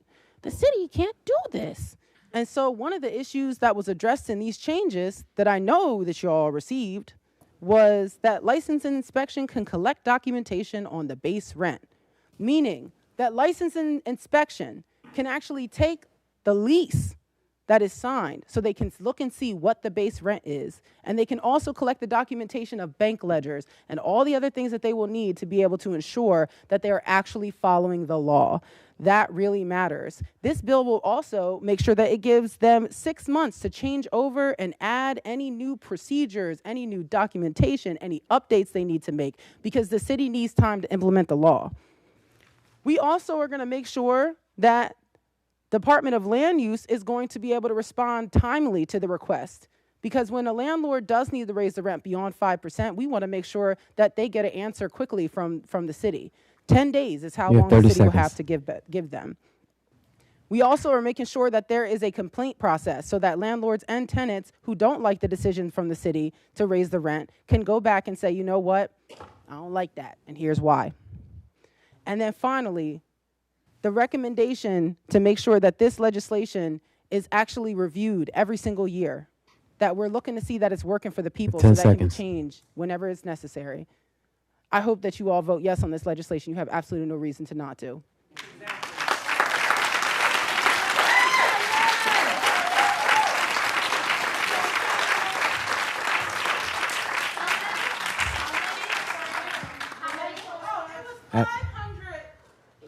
Petitions that were handed over to Alex Hackett and Bracy and every other person in here that was representing the whole city. Thank you. Thank you. After Ms. Shepherd, we have Naomi Katz and Renee Spurl.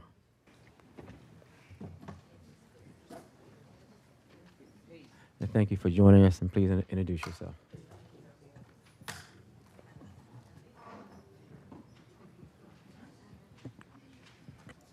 Hi, I am Deidre Shepherd. My council member just stepped out. In May of 2025, this city council passed a budget which included a 20% increase in your salaries. A 20% salary increase is considered a pretty good increase. But a 20% rent increase is considered predatory and will only increase rates of displacement and housing instability, negatively impacting our seniors, our children who spoke and are watching, and our families. And because there are no current protections for Wilmington renters, guess what landlords have been doing? Raising rents 20% and more all over the city. So can you be trusted in your current city council positions to vote congruent with the people's will? In Wilmington, Delaware, a democracy where the majority of the residents are renter households, you have heard our voices. We have spoken loud and clear. Wilmington renters want protection from these predatory rent increases, and we want protection right now. I am wondering, are you actually in alignment with the majority of the residents you have been elected to represent? Will your votes reflect a true representation of the voices of the renters in Wilmington? Tonight, show thyself approved and vote yes to rent stabilization. Thank you. And President Congo, I know the last meeting we had, I gave my city council rep, 6th district, a lot of postcards. We have an additional 75 more residents who want her to vote yes on rent stabilization. All right, thank you. Okay. Let me take.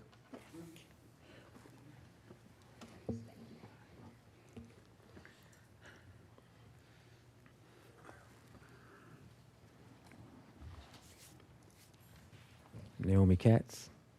Thank you for joining us. After Ms. Katz, it's going to be Renee Spurrell and then Mike Webster.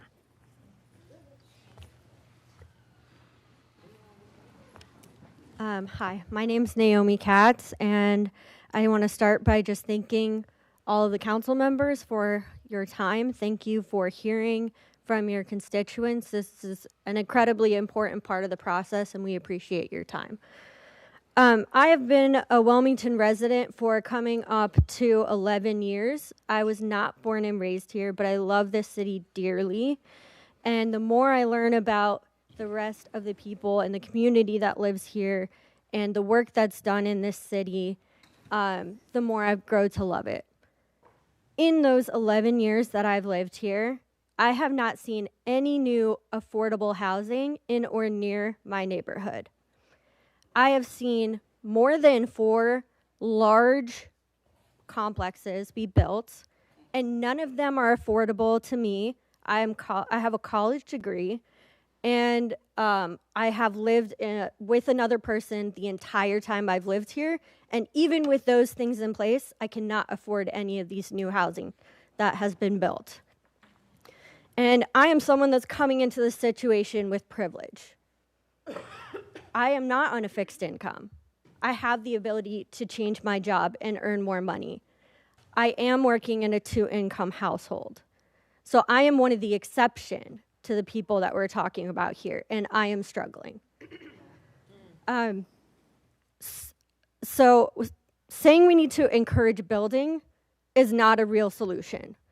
We have been seeing people throughout this process say, we need to encourage new construction. We need to remove barriers for new construction.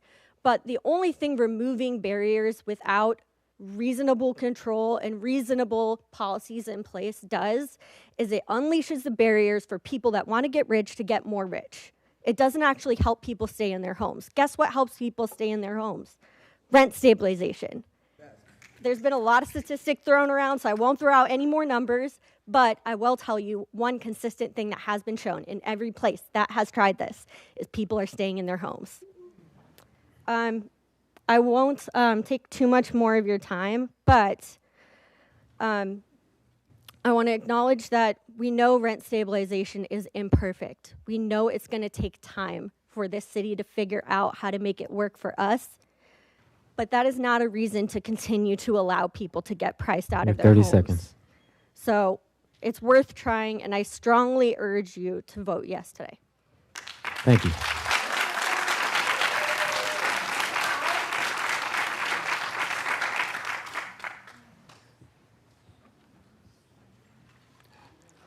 Lanita Brooks, you may also come forward, please.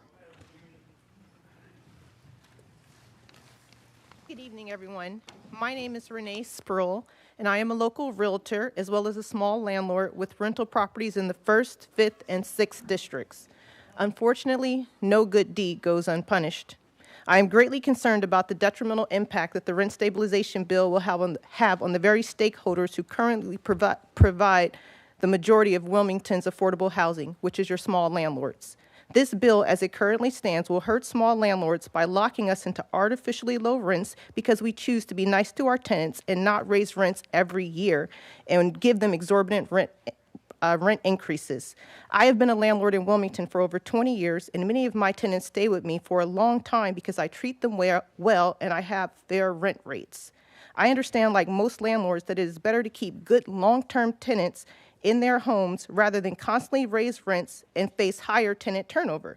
However, as a result of being nice to my tenants and not raising the rents, I'm about to get penalized by this bill by getting locked into rent rates that are far below market because once this bill gets passed, I can never raise my rents to market value, even after my tenants move out. This bill states that if I want to raise my rents to market value, which would be more than the 5% that's currently allowed in the bill, I would be required to justify to the administration why I deserve to raise my rents to fair market and cross my fingers and hope that they grant the request. Indeed, this is a request that the administration is currently not equipped to handle, but this ordinance would go into effect immediately, leaving small landlords without the ability to make this request at the time we are subject to these regulations. I am also concerned that the ordinance tasked the administrations with determining a fair rate of return is, but not define what is considered a fair rate of return. But honestly, I did not sign up to have my rate of return dictated to me by the administration, and it is not fair and it is not right. It seems that no good deed goes unpunished for being a nice landlord. I am not an anomaly. There are several small landlords all over the city who have not raised rent substantially on their tenants over the years. While I understand that small landlords are not the intended targets of this bill, we will become the unintended victims of this bill, as well as many of our tenants when we start terminating leases and putting their homes up for sale. Many believe that small landlords will not sell their homes if this bill passes, but I know firsthand that they will. I have had several investor clients call me to discuss selling their rental properties, and approximately 80% of the tenants who call me about my vacant rental units tell me the reason why they're looking for a new rental is because their current landlord is selling their homes, You have and they 30 have to seconds. leave. If this bill gets passed in its current form, more tenants will face this situation. No good deed goes unpunished. Is this the message the city of Wilmington wants to send their small landlords who provide affordable housing? If the answer is no, I implore you to vote no against this bill in its current form and do some revisions. Thank you. Thank you.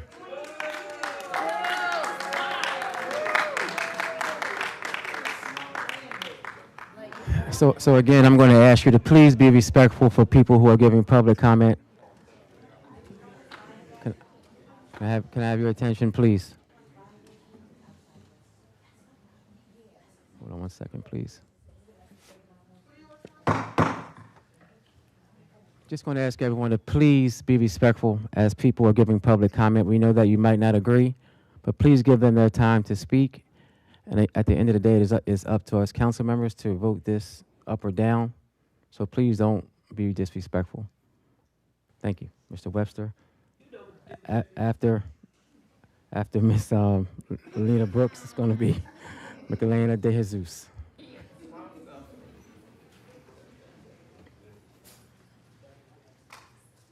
Good evening, President Congo. I thank the council for taking public comment tonight. I've heard a lot of marvelous things tonight from a lot of people who are both more intelligent and more passionate than I am, so I don't have as much to say as I thought I would. But I will say what I've got. I live outside the city, just over the city line. That is not irrelevant to the issue of rent stabilization. I had first moved in to Wilmington back in 2021 when I signed a one-year lease with my former landlord, the Puccini Pollen Organization. My one-bedroom apartment then was listed at $14.50 a month, and it was a bit of a stretch, but I needed a place in town quickly, and it was the only place I could find on short notice. I signed the lease. With careful bookkeeping, I made it work. 10 months later, it was time to negotiate the extension, and Puccini Pollen sent me a list of pricing options in a nice form letter for terms of various length. A 1-month extension would have taken my rent up 25% to $18.50 a month, but that was just for 1 month. Okay. The longer terms were less expensive, some much more than others, but the thing I noticed is that I could not find a pattern in any of it. And now I know why. It is because the pattern was generated by a computer. And Mr. Bullock over here, off to my right, has done a far better job of talking about all of that than what I was able to get down here. So I'm going to let most of that pass. I'm just going to go on and say that the whole idea of what is it called? Supply versus demand, right? Businesses have been doing that for years. None of us really objects to that so very much. You know, it's like if you're selling a luxury, if you have a 1-carat diamond and somebody wants to buy it, please take them for all they're worth. But this is not a diamond we're talking about. This is a basic human necessity we're talking about. Housing, right? And surge pricing and other things that take every dollar out of somebody's pocket for something that is as basic as housing, well, that borders on immoral and unjust. I'm running out of time. Okay. I'm going to cut to the chase here and just say 30 this. seconds. My timer's going off. How do we stop that? Okay. Gosh darn it. I apologize, folks. You're fine. Take your time. Can you kill this for me? Thank you. I'm just going to wrap up really quickly here to say this. Small landlords, I respect you, but the big corporations who have entire departments filled with forecasters and programmers, these people do not need the help of the Wilmington City Council. The people in the gallery do. Thank you for your time. Thank you.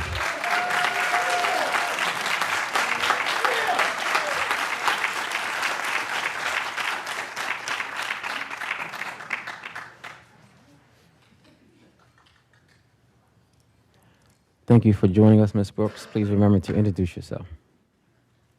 Hello, everyone. My name is Lanita Brooks. I live in the 2nd District now. Before I lived in the 2nd District, I lived in the 5th District, and I lived in a 2-bedroom apartment, almost $1,200 a month.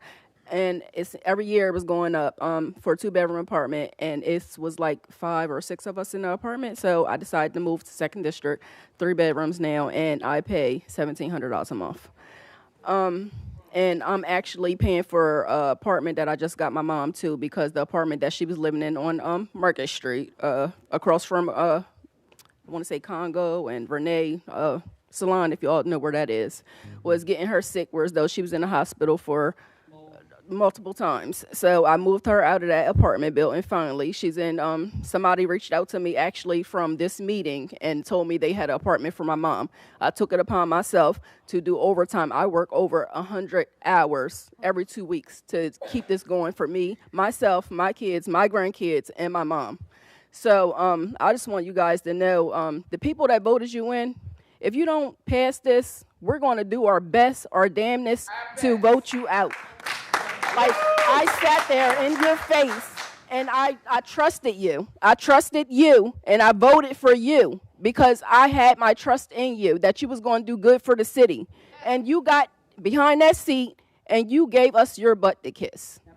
So I'm asking everybody to vote yes to rent stabilization because we need it. We don't want it. We need it.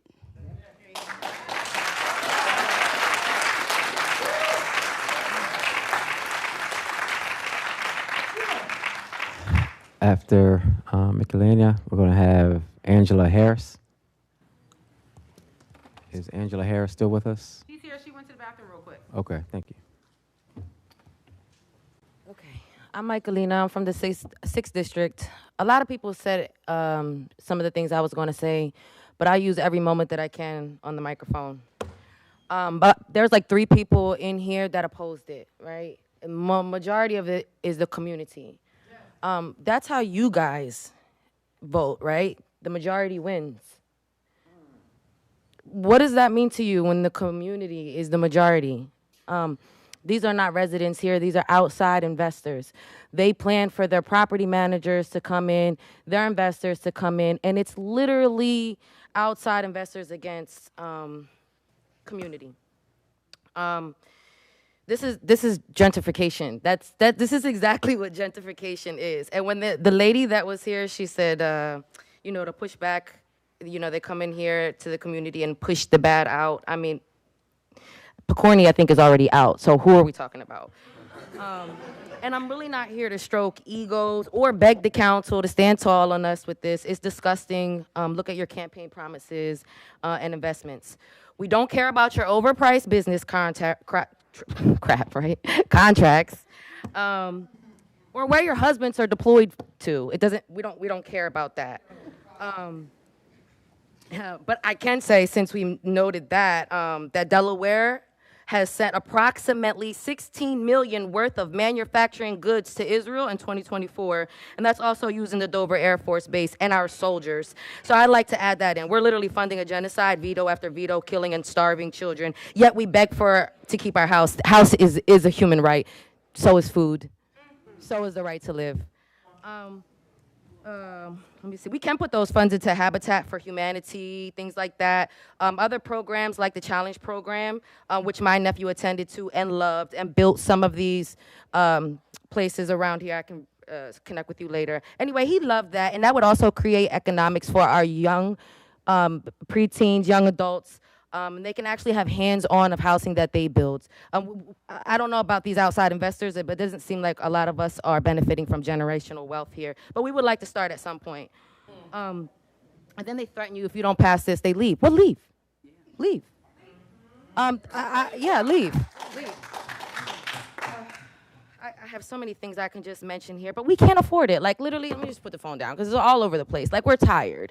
We're literally tired. We shouldn't have to beg you guys to stand with us. Like, you have 30 the seconds. water, the electric, you heard people, you heard the numbers. You heard the people who help people like us get into our homes. Right? We go to like United Way, kiss your landlord goodbye. We work on our credit. We save the money. But the problem is right now we still can't save enough because of rent to buy our homes. You have 10 seconds. That's it. I'm done. Yes. Please, yes.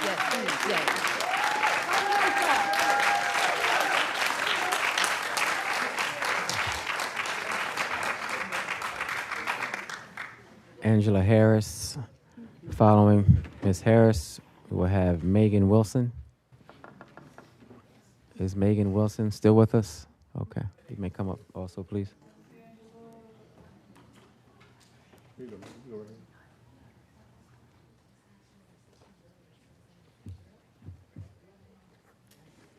Thank you all for allowing me to speak. And for all the ones who's come out tonight, I'm just so pleased to see the city come out and do what we should have done a long time ago. And that start to form an alliance to make the county, to make the city council accountable to us, the ones who put them in there. Now, before anybody throws any slugs at me, no, I don't live in the city any longer. I live in the north part of Wilmington. But I lived in the city of Wilmington for 59 years, actually, before I recently moved out. And I love this city. And whether I live in the city or not, I have family members, I have friends, and even the people that are suffering, I care about what's happening to them. It breaks my heart when I see the homelessness that this city now displays. The numbers are just absolutely incredible. I talk to so many people who I've tried to assist trying to find housing. I've listened to all their stories about how they got priced out. I've listened to the seniors who can't pay their rent anymore because they're on a fixed income, and then all of a sudden now they get a letter from their landlord stating that they have to pay $300 more a month for rent. They just can't do it. I listened to the council people, the ones in this room who are running for office, who all walked around and showed all the love and the care and what they're going to do for the residents in the city that they claim they love. Okay, then why the hell is everybody in here trying to force you to do something that is right? Why is everybody in here trying to beg you guys to care about the people in the city of Wilmington? That is what I don't understand. My daughter had to move back with me for almost 2 years because she was living in a one-bedroom apartment, and they went the rent from $300 to $500, $1,300 to $1,500, and then they wanted to go to $1,700. And it wasn't even fit to live in. And so I moved her back home with me because she had somewhere to go. So a lot of people don't have anywhere to go. They don't have anybody they can lean on. So I'm saying to the council people here, forget the $600 or $1,200, whatever they put, donation they give you. You have 30 seconds. They probably don't even live here any damn way. They don't live in this state, but they're controlling you with their donations when it comes to election time. But the voters, we're going to remember, I'm going to be right there with them, pushing everything that I can against the council people who did not support this bill and would just throw the people in the city of Wilmington out like they are trash. 10 seconds. And think you're going to get away with it. There's got to be some accountability.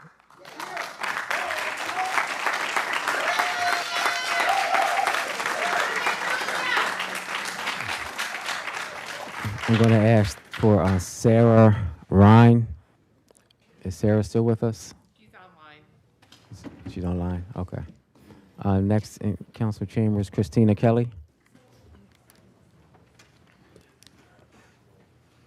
Kendra McDowell. Let me start. Thank you. Thanks for your patience. Before my time starts, President Congo, I would like to give you, I have 51 of District 3, Zanzia Oliver. It looks like she's on vacation again. A paid vacation. Oh, okay. Well, that's She's on virtually. Well, hopefully gets them and takes them in note. Good evening, council members.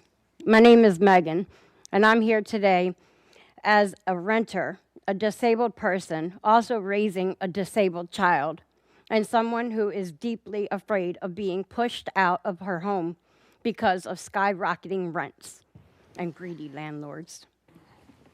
I live on a fixed income. My disability check is just over $900 a month, times that by 2, equaling $1,800. That is supposed to cover everything. My rent, which is $1,350 a month, my electric, which is $200 plus a month, and my medication that is not covered under insurance is an average of $350 to $400 a month.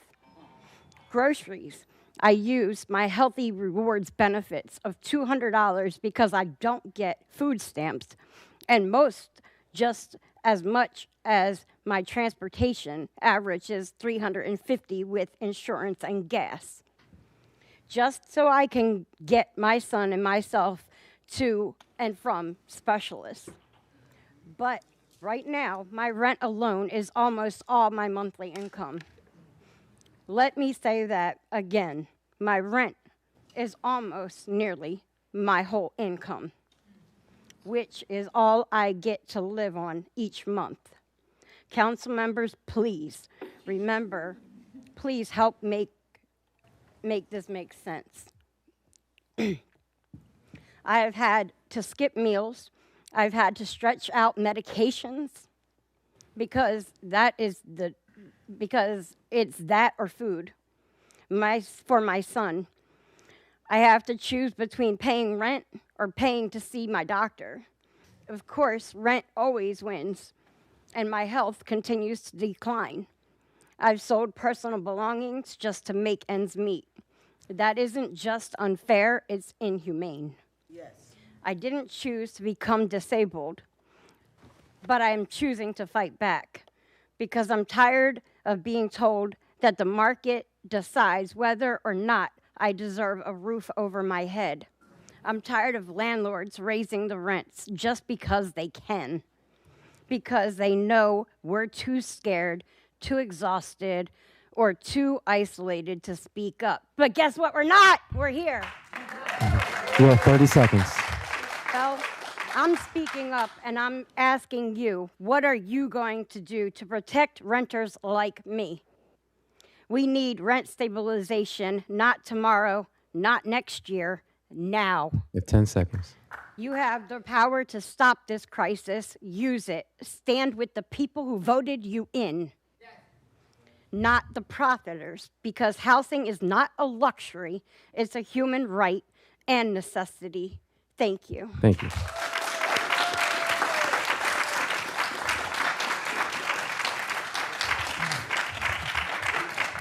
WITN is Sarah Ryan, still with us virtually. Okay. All right. Thank you. Christina Kelly. Good evening, and thank you for an opportunity to speak, Mr. President. My name is Christina Kelly, and I am a small business owner here in Wilmington.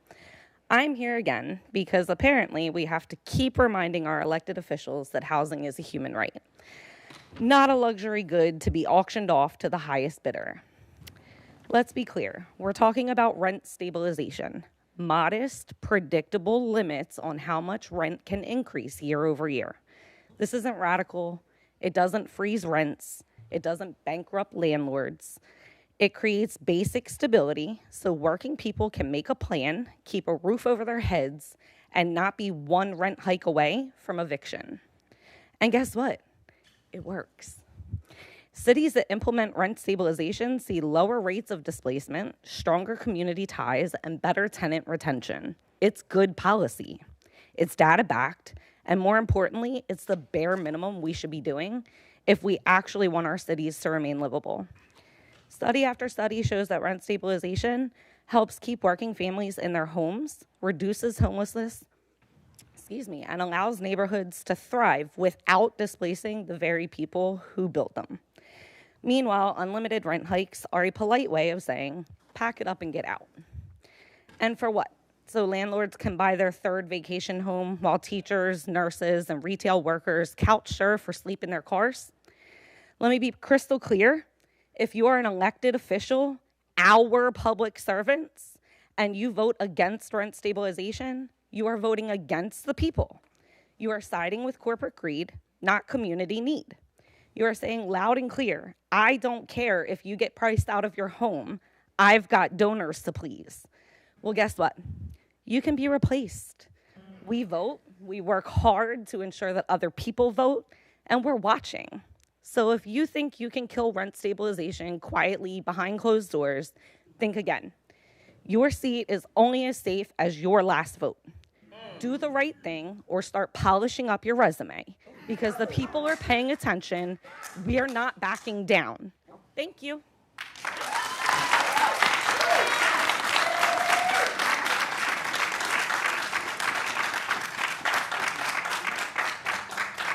Thank you.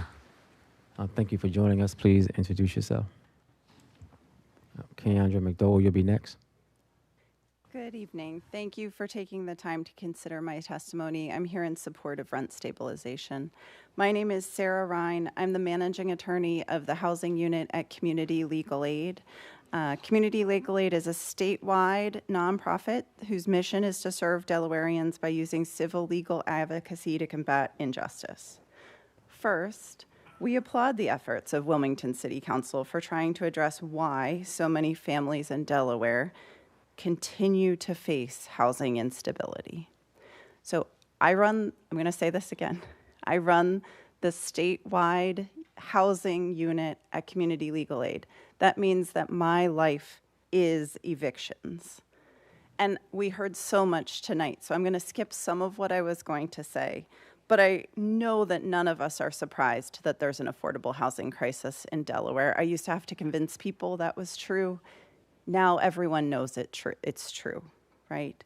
We know that we're over 20,000 units short for low-income renters. We know that we have a shortage of affordable housing for working families. We know that Delaware has a homeownership gap. And we also know from the testimony tonight and from every day in my office that market rate housing continues to go up at an extraordinary rate. I see the impact of the lack of affordable housing and the need for housing stabilization in the phone calls that I get from your constituents every day of the week. We have many clients who struggle to maintain their housing due to lack of affordability.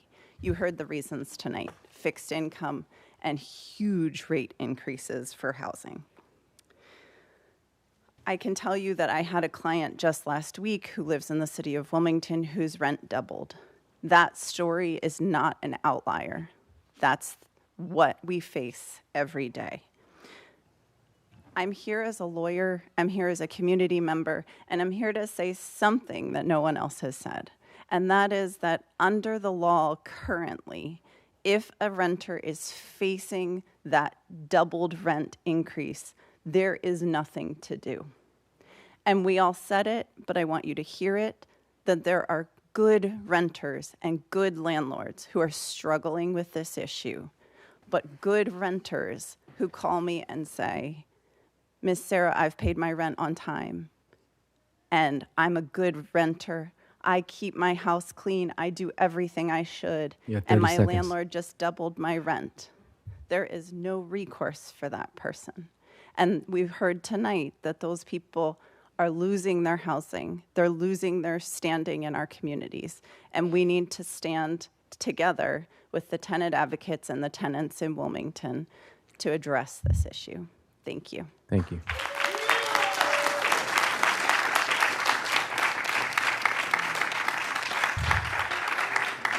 After Keandra McDowell, we're going to have CJ Bell. Hello, everybody. My name is. Can I? Yes, you may start.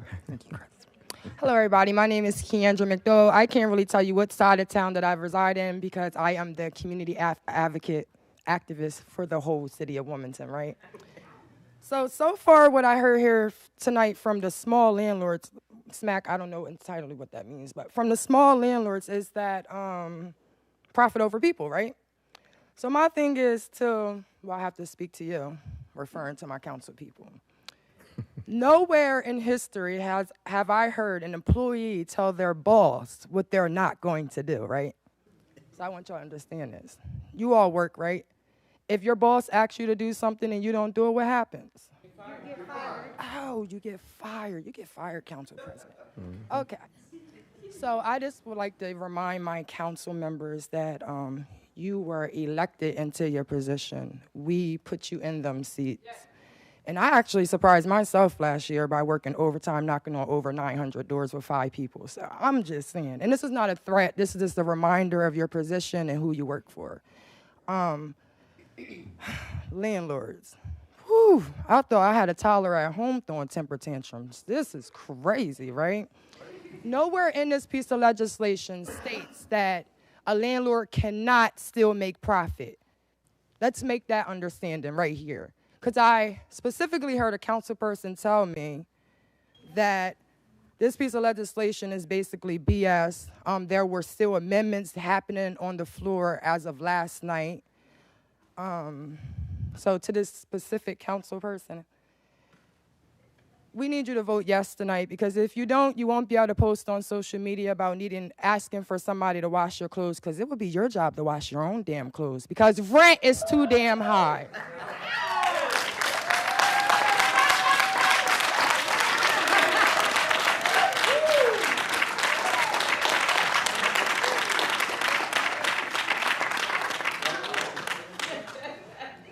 Just want to make sure that CJ Bell is. He left. I think he left. Yeah. WITN is CJ Bell. Virtual.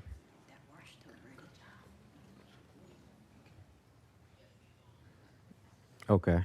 Good evening, council members. Can you hear me? Yes, we can hear you. Thank you for joining us. No problem. Thank you. First, I want to say thank you to Councilman Owens for bringing up last call law legislation. This is a piece of legislation that, although has not been talked about a significant amount tonight, is a potential game changer and a potential economic growth aspect for the city of Wilmington. For those that don't know, last call law, it's the right to allow establishments to serve alcoholic beverages and so forth and so on till 2 a.m. Right now, Delaware has the 3rd earliest last call in the nation, and it's the only one in the Mid-Atlantic with a 1 a.m. last call law. Right now, we have a perception of Delaware that there's nothing to do. There's no conducive environment for young professionals to live, work, and play. And this legislation gives us a leg up, and it also allows us to compete with neighboring states. What you can do with a last call law situation like this, you can charge establishments to operate at a later time, which can therefore be a fund generator for things like the senior home repair lottery system that the city of Wilmington has, such as gun violence prevention fund as well. So I just want to urge the legislators to vote yes to allow the General Assembly to consider this legislation and continue to move forward with providing young professionals a place to live, work, and grow. Thank you. All right, thank you.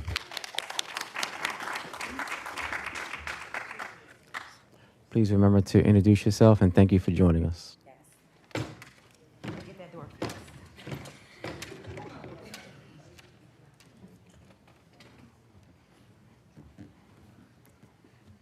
All right, since we're introducing each other, my name is Chantel Newman, President of the United States of the Americas. You can go to fec.gov. I want to go ahead and start first with Esther 4:14. For if you remain silent at this time, relief and deliverance for the Jews will arise from another place. but you and your father's family will perish. And you know who built that. You have come to your royal position for such a time like this.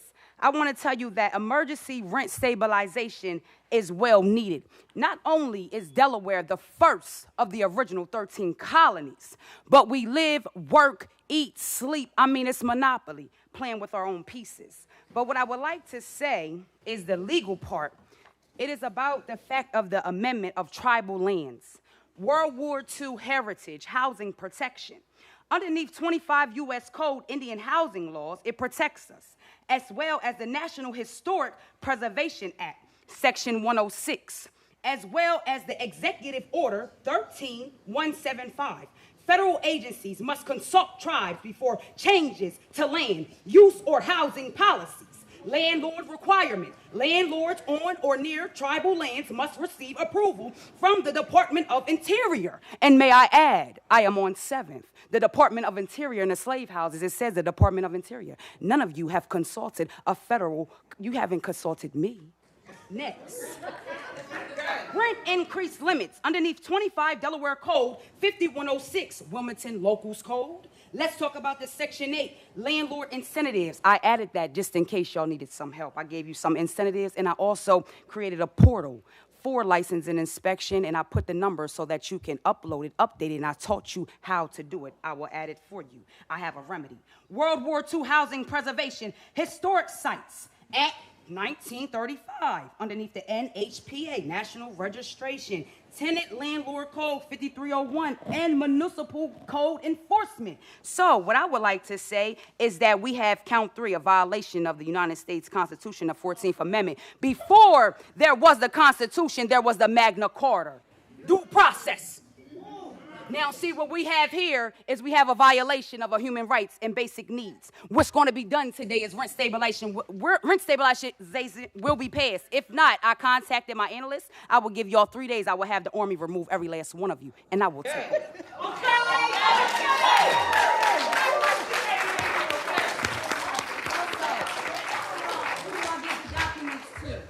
I'll take it. Thumbprint, and I got the last say.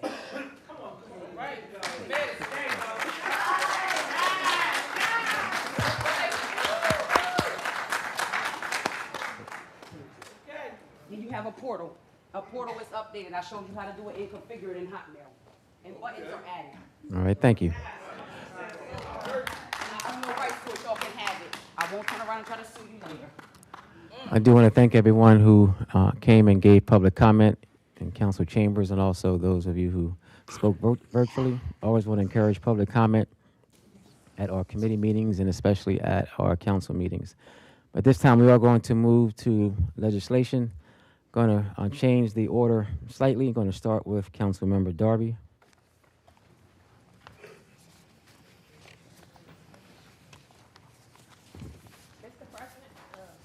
Mr. President, I have an ordinance to present and call for the third and final reading. Ordinance number 25-016, an ordinance to amend Chapter 34 of the City Code to provide for residential rent stabilization. Mr. President, I have a substitute to present in lieu of that ordinance. Substitute number 1 to ordinance number 25-016, revision 1 to agenda number 0029, an ordinance to amend Chapter 34 of the City Code to provide for residential rent stabilization. Mr. President, I move that be known as the enacting clause of the substitute ordinance and call for a yea and nay vote. Is there a second? Second. It's been properly moved in second. That be known as the enacting clause of the substitute ordinance and called for a yea or nay vote on the question. Yes, thank you, Council President. So tonight we are going to be discussing the rent stabilization. The first part of this is me actually doing the floor amendments to this substitute for the rent stabilization. I actually want to go over the summary of the rent stabilization amendments and even talk about how we even got to this point. So when I first introduced the legislation and we went to committee over a month ago, After that, I decided to meet with landlords, more council people, community advocates. I had several meetings of people who opposed and supported the piece of legislation. So the amendments that have been introduced to all 12 city council people over a week ago, and there was a full presentation at the committee of the whole about all of these amendments, and it has not changed at all since I introduced these to all 12 of these city council members. So I just want to go over it one more time for them, just in case you missed the meeting, because I know a lot of you guys weren't there, or if you didn't go back and watch it again, or if you didn't read your email or text messages that I sent you. So the summary of the rent stabilization amendments. So at first it was 3% or CPI, whichever is lower. So we worked with the landlords and we said we will increase it to 5% or CPI, whichever is greater, right? So what does this change mean? Landlords will be allowed to increase their rent by 5% or CPI inflation, or if inflation is higher than 5%, for example, 6%, then the landlord will be able to increase rent by 6%. This provides more flexibility for landlords to increase rent, especially if inflation is higher from one year to another. And then I have some examples in this summary that they have received about the other amendments. We also allowed license and inspection to collect documentation on base rent. One of our commenters, our public commenters, actually mentioned this about giving LNI 6 months to create material, so it does not go into immediate effect. It allows LNI to get prepared for the process and to get trained. We also talk about the Department of Land Use responding to increased rent about the limit within 10 business days. We created an appeal process for landlords and tenants. We created a timeline for response to complainants. We also, in the Housing Stability Subcommittee, we also added more landlords. We added another real estate, just one real estate agent. So we were able to make a lot of changes that has been communicated to all 12 council people. At the committee of the whole, there was a presentation. There was an email and text message. So I would be very shocked to hear tonight if anyone is confused or don't understand what these amendments mean on council as I'm about to go through them. So I don't know if you want to do on the questioning for them. You may continue. Yeah, no, I'm good. I can do the amendments. I don't know if anyone has any questions before I do the amendments. No, I don't think anyone has any questions. No one has their hands raised. So you may. All right, just making sure. All right. All right, so this is the floor amendment to substitute number 1 to ordinance number 25-0116. This floor amendment clarifies some errors and add members to the Housing Stability Subcommittee and addresses concerns made by the landlord representative. So I move to make a floor amendment at this time as such. On page 2 of substitute number 1 to ordinance 25-016, amend section 34-198 by deleting the stricken language and adding in the underlined language to read as follows. Section 34-198, allowable rent increases. At the expiration of a lease or periodic tenancy, no landlord of any dwelling subject to the provisions of this chapter may demand, charge, or accept from any tenant a percentage increase in rent in excess of the 12-month average percentage change in the Consumer Price Index for all urban consumers, Philadelphia, Camden, Wilmington, all items, as most recently published by the Bureau of Labor Statistics of the U.S. Department of Labor. So we are taking out or in excess of 3% of the most recent base rent, whichever is lower, and we're going to add in or in excess of 5% of the most recent base rent, whichever is higher. The second one is on page 3 of substance use number 1, substitute number 1 to ordinance 25-016, amend section 34-199 by deleting the stricken language and adding in the underlying language to read as follows. Section 34-199, exemptions, any dwelling unit being rented for the first time in existence. And then we took out the language of being rented for the first time to a new tenant for the initial rent charges only. Any subsequent rent increases, however, shall be subject to the provisions of this chapter. In H, we added and giving a certificate of occupancy. So it reads, new building finished and giving a certificate of occupancy after the passage of this ordinance for the first 10 days of existence. Number 3, on page 4, substitute number 1 to ordinance 25-0116, amend section 34-201 by deleting the stricken language and adding in the underlying language to read as follows in section 34-201, reasonable return of investment. So we are taking out in D, no exception to the limitation on rent increases shall be granted for any dwelling unit where the landlord has not owned the dwelling unit for at least 1 year. And it now reads, the Department of Land Use and Planning shall respond to requests to increase rent above the limit within 10 business days. E, the Department of Land Use and Planning must create an appeals process for landlords and tenants to contest decisions made by the department regarding requests for exception to the limitation on rent increases. This process must include an allowance for complaints to be submitted by tenants and landlords via paper or electronic submission, require any supporting documentation to be included, such as A, signed lease agreement, B, tenant ledger, C, receipts or bank statements, D, invoices showing major capital improvements, or E, tax bills. Number 3, a process to conduct an investigation. And then number 4 is a response to the appeal within 20 calendar days. Number 4, on page 5 of substitute number 1 to ordinance 25-016, amend section 34-202 by deleting the stricken language and adding in the underlying language to read as follows. Section 34-202, administration, enforcement, and penalties. So in section A, we have administration. The Department of License and Inspection shall adopt rent stabilization guidelines and forms for the implementation and administration of this chapter. The guidelines shall be reviewed and updated as needed by City Council. The department shall create educational materials for tenants in multiple languages and formats for inclusivity. B is documentation, which has been added. The Department of License and Inspection shall collect documentation on base rent at rental license renewal beginning 6 months after the bill became law. Base rent shall be calculated on how much rent was charged as of January 1, 2025. The department shall also collect documentation on any rent increase notice submitted to the tenant and other documentations to prove base rent, such as a signed lease agreement, tenant ledger and/or payment history, or receipts or bank statements. There was some errors where B became C. C became D. And then number 5, on page 5 and 6 of substitute number 1 to ordinance 25-06, amend 34-204 by deleting the following stricken language and adding in the following underlying language to read as follows.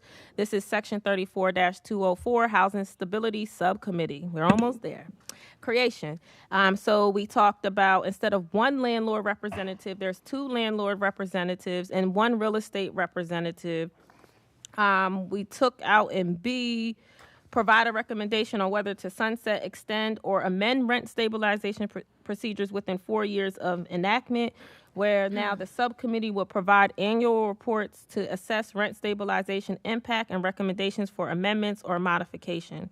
Number 6, on page 6 of substitute ordinance, on page 6 of the substitute number 1 to ordinance 25-016, renumbering section 34-204, section 34-205 to correct for error. Number 7, on page 7 of substitute number 1, ordinance 25-016, we amend the synopsis by deleting the stricken language and adding in the underlying language to read as follows. Synopsis. The ordinance amends Chapter 34 of the City Code by establishing residential rent stabilization policy for non-exempt residential dwellings units. The authorized rent ceiling for rental units shall be determined by the current base rate standards established by the Newcastle County Housing Authority.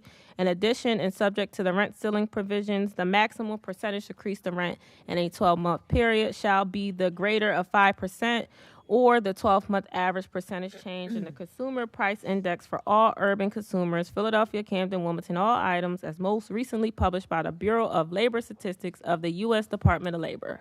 So those are the amendments that were talked about at the committee of the whole, and they all got that over a week ago, and I don't hear any questions.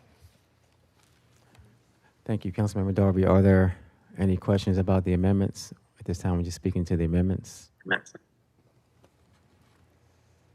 Any council members who are virtual? So this time we have to Councilmember Harley. Yes, thank you, Mr. President. I just want to say that I do think that this amendment is a great upgrade to this legislation. That's all I have at this time. Thank you.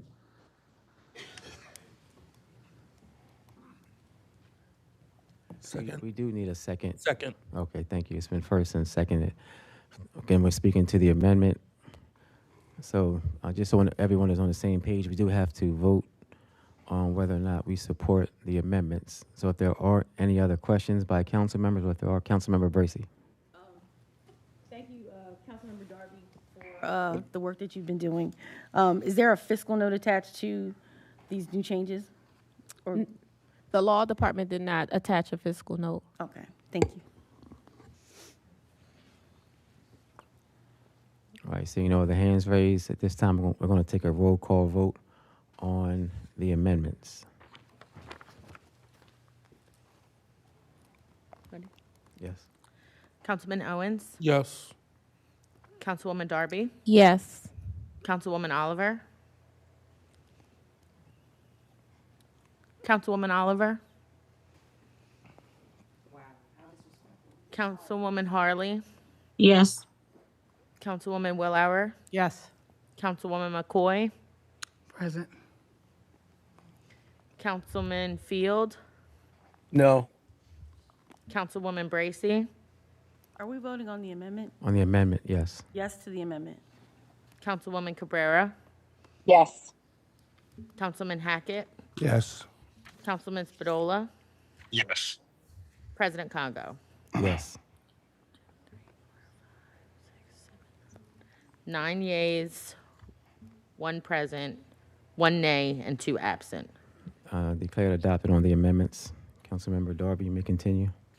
Yeah, Mr. President, I have an ordinance to present and call for the third and final reading. We're on the question. Oh, we're on the question? You can just go ahead. Oh, I can keep going. All right, got it. All right, so we are now presenting our new piece of legislation where we have all the amendments applied to it. And I am going to, that is all my question. I have closing comments, but I want to leave it open to be able to answer any questions from my colleagues. I'd just like to be added as a co-sponsor.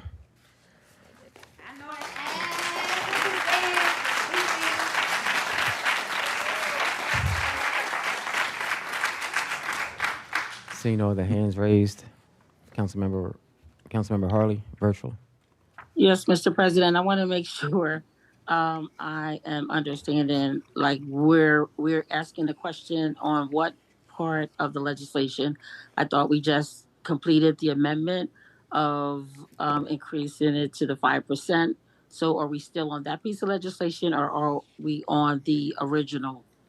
We're on the amended legislation, just speaking to the legislation at this point. Then after this, we will call for a vote.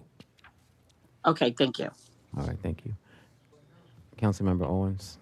I requested to be a co-sponsor last time, but I guess I got to do it again. I'll be a co-sponsor.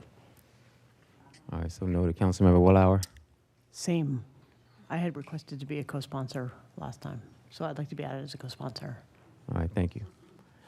Seeing all the hands raised, Councilmember Darby, any final comments?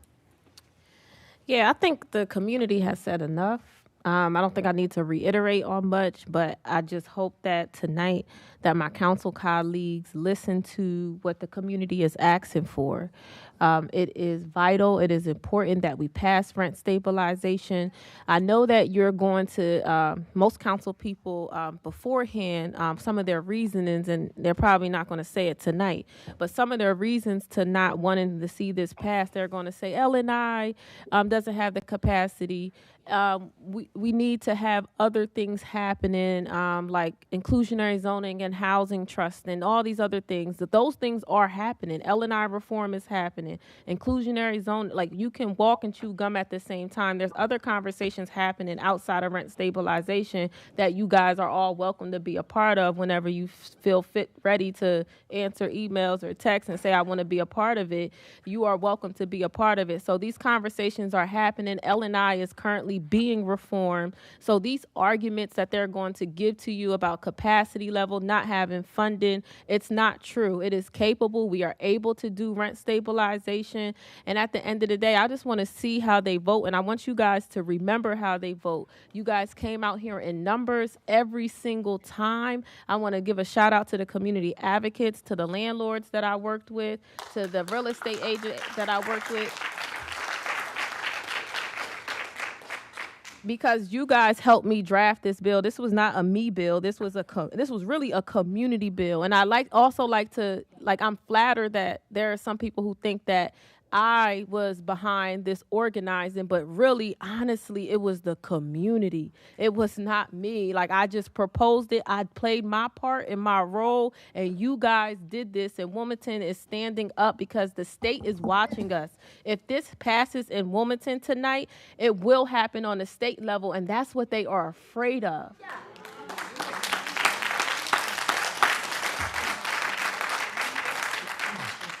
Oh, it's a lot of great points in this piece of legislation, and I just want to run it for the vote so the people can see.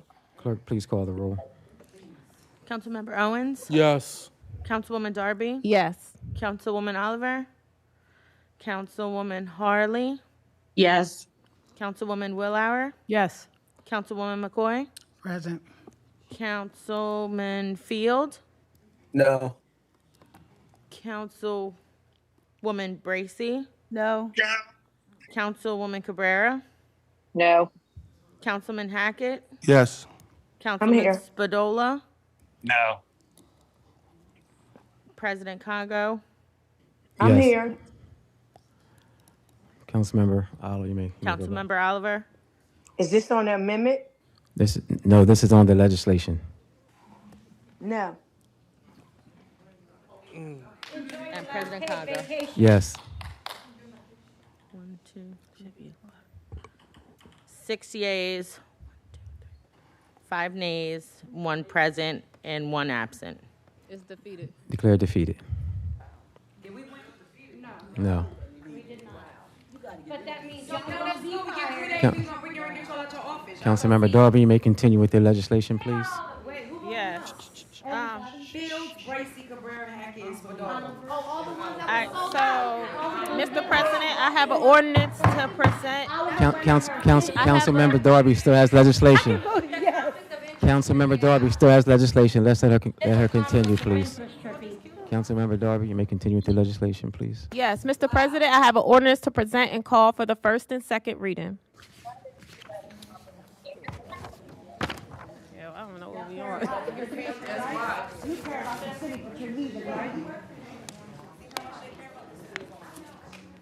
There'll be a referendum vote.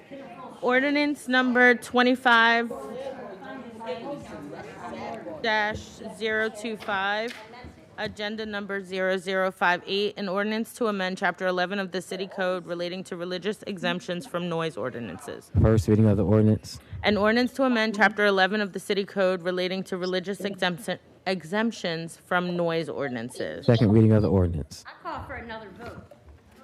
Yeah, we want another vote, and we want y'all removed. We want y'all removed. We want another vote. We want y'all removed. Mr. President, where we Please at? give Councilmember Darby her floor. Mr. President, I move that be known as the first and second reading of the ordinance and refer to the Community Development and Urban Planning Committee. Second. It's been properly moved and second that be known as the first and second reading of the ordinance and refer to the Community Development and Urban Planning Committee. Mr. President, I have an ordinance to present and call for the first and second reading. Ordinance number 25-026, agenda number 0059, an ordinance to amend Chapter 2 of the City Code to dissolve the Wilmington Neighborhood Conservancy Land Bank Corporation. First reading of the ordinance.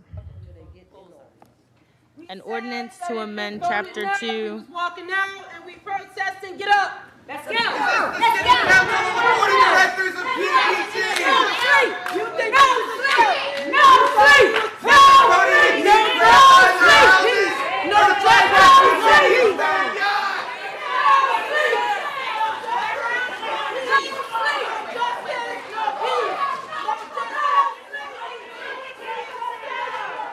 Here.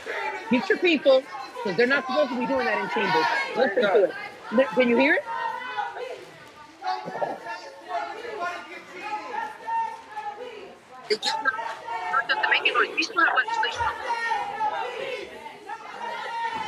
What they saying? They're yelling and screaming. They're disrupting the meeting. Get out of here. Tell the people to get them off.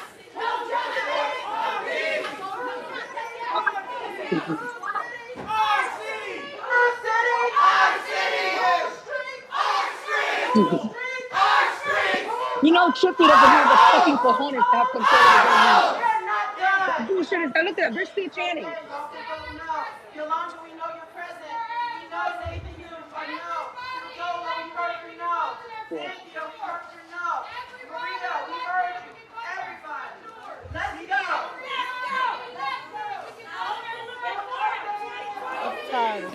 Let's see if you can hear.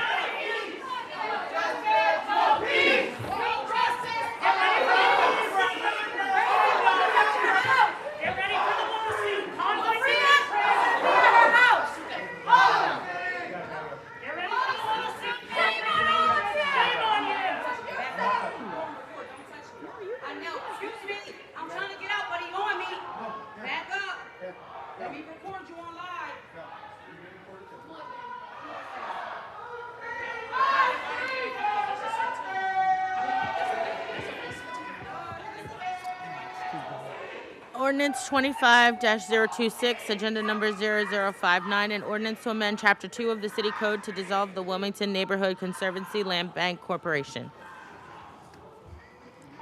First reading of the ordinance. An ordinance to amend Chapter 2 of the City Code to dissolve the Wilmington Neighborhood Conservancy Land Bank Corporation. Second reading of the ordinance.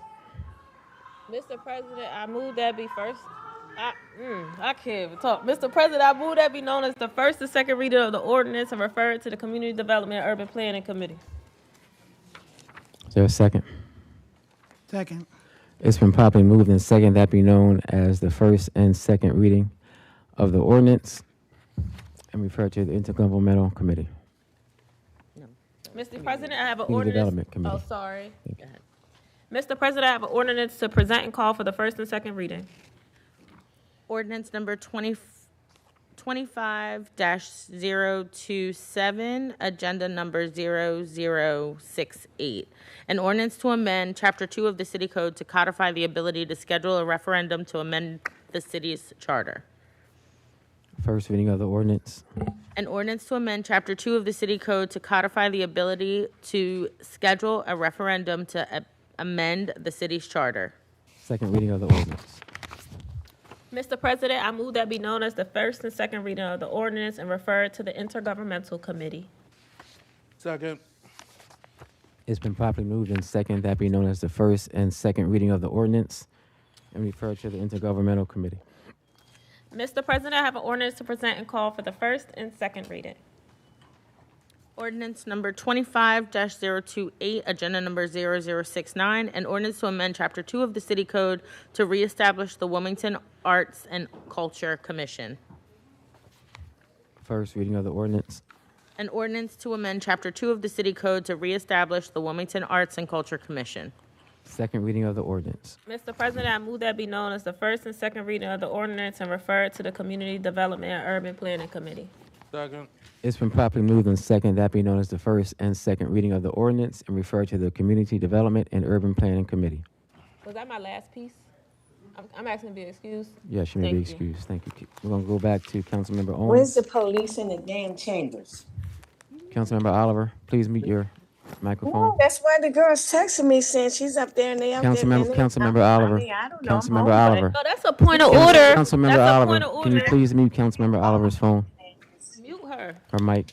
Councilmember Darby. Councilmember Owens. Mr. President, I have a resolution to present. Resolution 25-032, agenda number 0056. Whereas Wilmington City Move Council. the resolution be received, recorded, and filed, and adopted by a yea and nay vote. Second.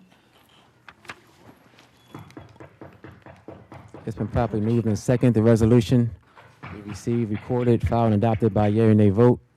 On the question? Yes. This is a resolution to send down to Dover, asking for the city of Wilmington to be able to levy a tax on cigarettes. This tax would be very similar to the state's current. Hold on 1 second, Councilmember Owens, please. I'm gonna vote for just a 5-minute recess. All in favor signify by saying aye. Aye. Aye. Any opposed? On WITM, we're gonna take a 5-minute recess.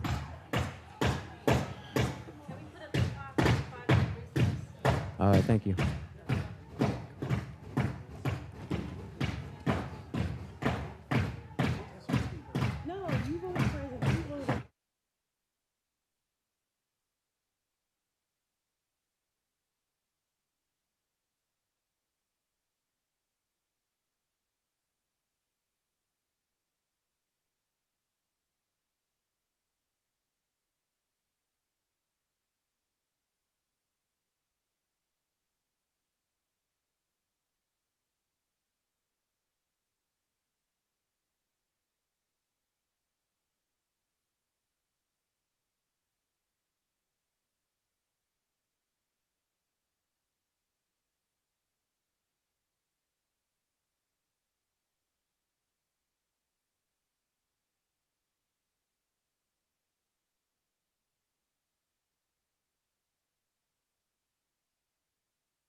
I would take a motion to return back to our session, regular meeting. All in favor signify by saying aye. Aye. Any opposed? Councilmember Owens? Should I start from the beginning? Yes, I think so. Thank All you. right, Mr. President, I have a resolution to present.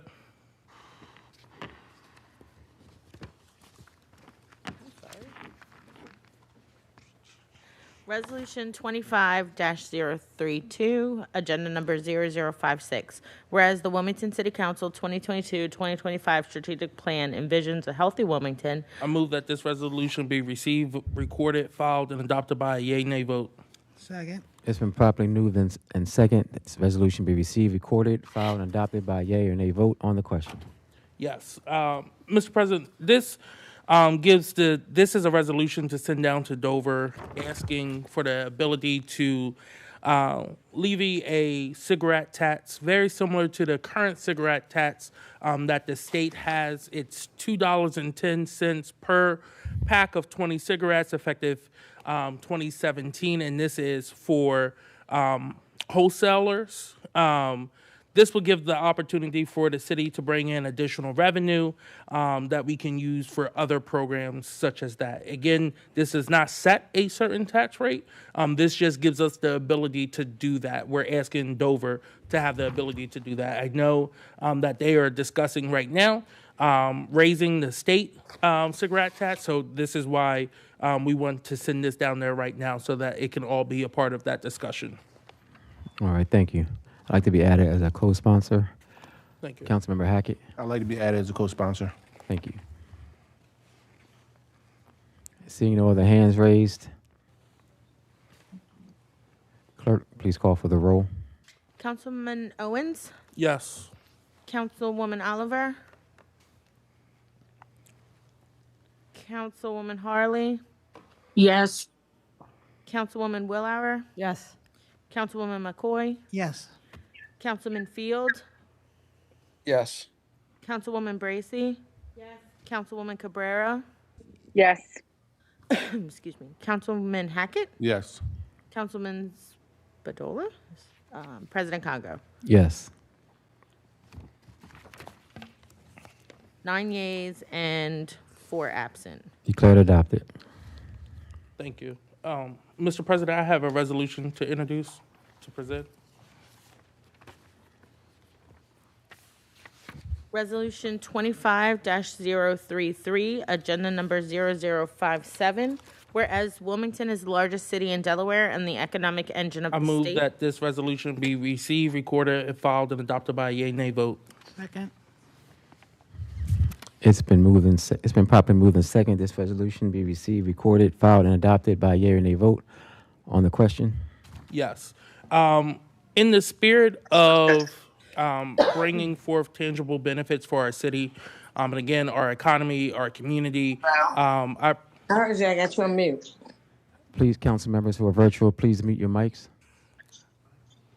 You may continue, Councilmember Owens. I'm bringing forth this resolution, as you heard from CJ in the Connect earlier, to extend our last call from 1 a.m. to 2 a.m.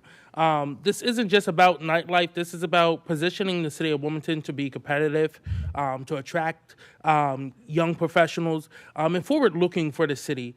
As we look ahead, the next year alone is filled with once-in-a-generation events, such as the World Cup coming to Philadelphia, the NCAA Division I men's basketball tournament coming to the area, America's 250th birthday. We must seize this opportunity to showcase Wilmington as a dynamic destination where people can come and spend their money and spend their time.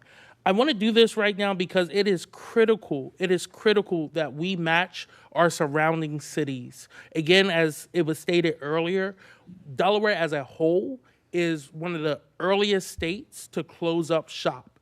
And Wilmington being the largest city here in Delaware, this will present us an opportunity to change that. And it's only one additional hour, right? This will make Wilmington more competitive for leisure spending. But this isn't just helping the bars. This is helping hotels. This is helping venue spaces all across the city of Wilmington. I've heard from a lot of young professionals who have asked for this. whether they were deciding to move here to the city of Wilmington or they currently live here right now. This is, again, moreover, a thriving and responsible nightlife is essential to attracting and retaining younger generations, particularly millennials and Gen Z, who are residents who will help increase our tax base and bring more dollars into the city of Wilmington. That is my primary reason for bringing this forth, but I am willing to answer any questions. Councilmember Field. Yes, I appreciate the attempt to make Wilmington more competitive. I think it's more complicated than simply saying an extra hour, though, will make Wilmington more competitive. And there, frankly, are one, maybe two, possibly three districts where this will have an impact. One of them is the 8th district, and there already are legitimate, valid concerns about activity, let's say after midnight at the existing bars. And so there's, I think this is a topic that merits meaningful discussion and involvement of neighborhood associations and the actual bars. And so I would ask the sponsor to simply hold this and host more discussions with neighborhood associations directly surrounding the existing bars, because I think it's a complex topic and there's reason to be concerned, or there's reason to have more discussion before trying to make a statement that we send to Dover. Thank you. Councilmember. Councilmember Oliver. Thank you, Mr. President. I do agree with Council Member Owens. This was a piece of legislation that was introduced during the last session. Everyone on council approved it. It went to Dover. Once it went to Dover and the next session comes in, all legislation is dead. I do applaud Council Member Owens for taking this up. I like to be a co-sponsor. I did go around and speak to individuals, bar owners in Charlie Square. I spoke to bar members on Union Street. I spoke to them on Claymont Street, Southbridge, and I even went out Newcastle across from the Wawa and where the police station is. Long story short, I had about 9 or 10 bar owners who was in favor of it, and all council approved it. It went to Dover, so all city council approved it. Once it went to Dover, after the session was over, your legislation is dead. Somebody could pick it up. I really commend Councilman Member Owens for picking it up. I have friends who come here from out of town, and they come around 10 o'clock because they all work. Next thing you know, they're like, oh, we got to leave. And I found myself riding up to Philadelphia or Jersey with them, staying over, and it's exhausting. And I approve of night, at least 2 o'clock hours. And that's all I got to say. Everything the council member Owens has said, I've already said, and I'm in favor of it. And please put me down as a co-sponsor. It's nightlife all, besides Wilmington, it's nightlife, and we need to get some of this money. And that's what it is. Thank you so much. Yeah. All right. Thank you. Thank you. Councilmember Harley. Yes, thank you, Mr. President. I think the spirit behind the legislation is good. However, as we know, we can't vote on this legislation for just one part, one district or two districts. It's going to impact all the districts. So I think we should at least allow the different communities to weigh in in terms of, what they think about it. Because like I said, it's not just going to impact one district, it's going to impact the whole entire city. And one of the things that I feel that we as a council body can do is start trying to make sure that legislation has due process. And so that is basically my feedback, that I'm in support of us hearing more of the community on this legislation, as we did rent stabilization, as we did the marijuana. So that's my feedback. Thank you. All right, thank you. Seeing no other hands raised, I'll return back to the sponsor. Okay, I'm sorry. 1 second. I just want to Councilmember validate Hall. it. This is just a resolution, correct? Right. Okay. Just wanted to make sure. What I will say is thank you, Councilman Owens, for bringing this to the floor. Like you stated earlier, other cities are at that 2 a.m. And, the only thing I will say is, though, as we look at the legislation and we look at people, the DUIs that are coming down in our city, I just hope that if we do get to 2 a.m., we have a lot of more safe practices or safe driving that's outside of these establishments, just so when people are leaving them, they have the ability to know, like, hey, listen, or buckle up, or, get a taxi, get an Uber, whatever the case may be. But, just want to look at that from, two lenses. But once again, it doesn't hurt to try this and see, how does it impact and how does it impact our community. So. All right, thank you. Councilmember Harley, did you have additional comment? Yes, thank you, Mr. President. So, as a resolution, this is not an ordinance. So, what kind of impact would it be if it's voted on, if it's not an ordinance? This is just a resolution that Councilmember Owens wants to send down to Dover. I'll let him explain it. I'm sorry. Councilmember Owens. Yes. So first off, thank you, Councilman Field and Harley. I do know the vast majority of nightlife does take place between your two districts, really, in the city of Wilmington. But yes, this is a resolution to start the process. If this was to go down to Dover and they were able to grant us the ability to go to 2 a.m., it would then have to come back to us to put an ordinance up to move it to 2 a.m. And I completely understand the concern, and public safety is non-negotiable, right? That's why with an ordinance, we would be able to work closely with our police department or neighborhood associations to really coordinate the best way of doing this. And if you look at some of the cities who've recently changed from 1 a.m. to 2 a.m., 2 a.m. to 3 a.m., depending where they're at, they did it in a pilot program initially, and they also had the staggered times as well too, which answers Councilman Hackett's concerns about DUIs as well too. They actually saw a reduction in DUIs because they saw less people on the road when you staggered it out at the different times.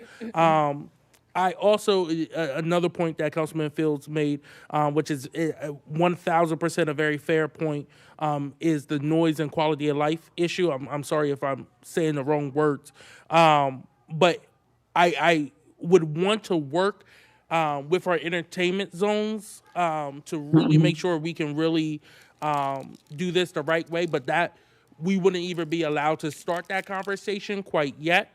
Until we have an ordinance in front of us. Again, this is just going down to Dover right now.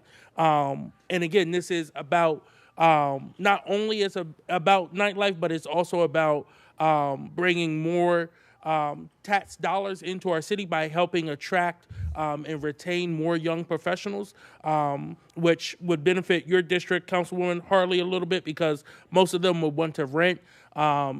You have new buildings that are coming in.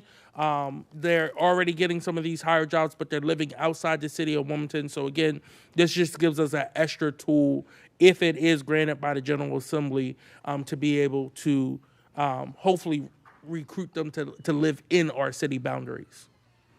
Okay, that was a very good, thanks for the clarification.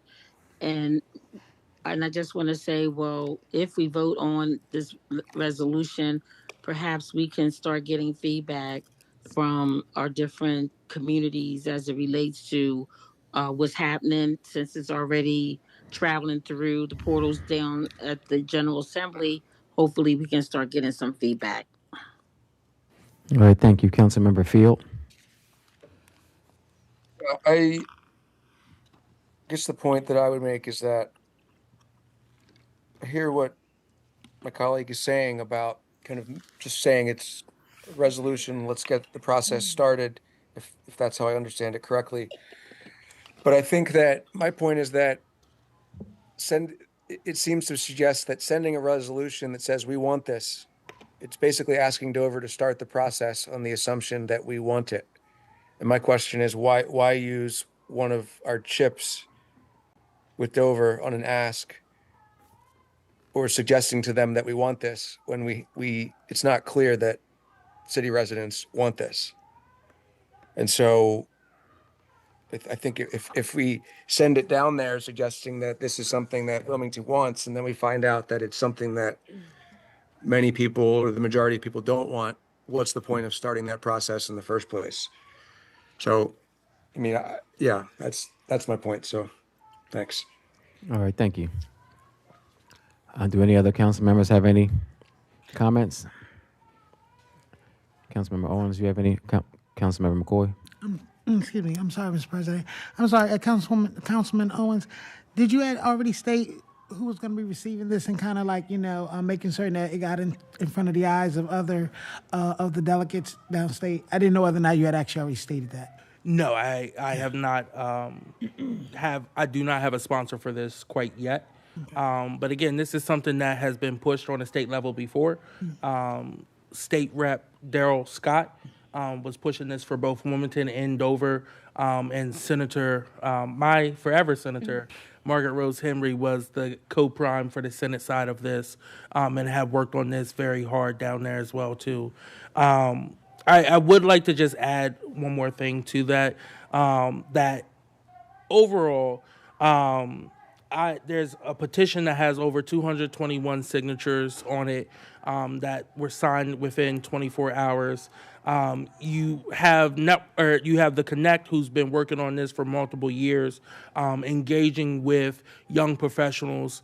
I've talked to numerous young professionals and some of the business owners as well too, about this over the last few months. So again, I've had some of the conversations. I would also, but I absolutely hear what my councilman for the 8th District is saying about inviting others in on those conversations.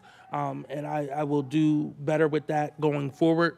But again, we have until June 30th to get these down there. And that's why this is being run right now.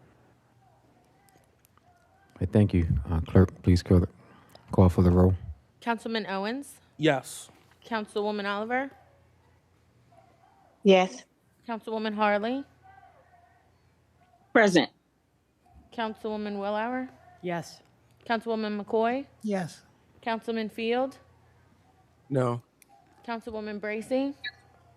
Present. Councilwoman Cabrera? Yes. Councilwoman Hackett? Yes, Councilman. Councilman Spadola? Oh, he is. President Congo? Yes. 7 yeas, 2 present, 1 nay, and 3 absent. Declared adopted.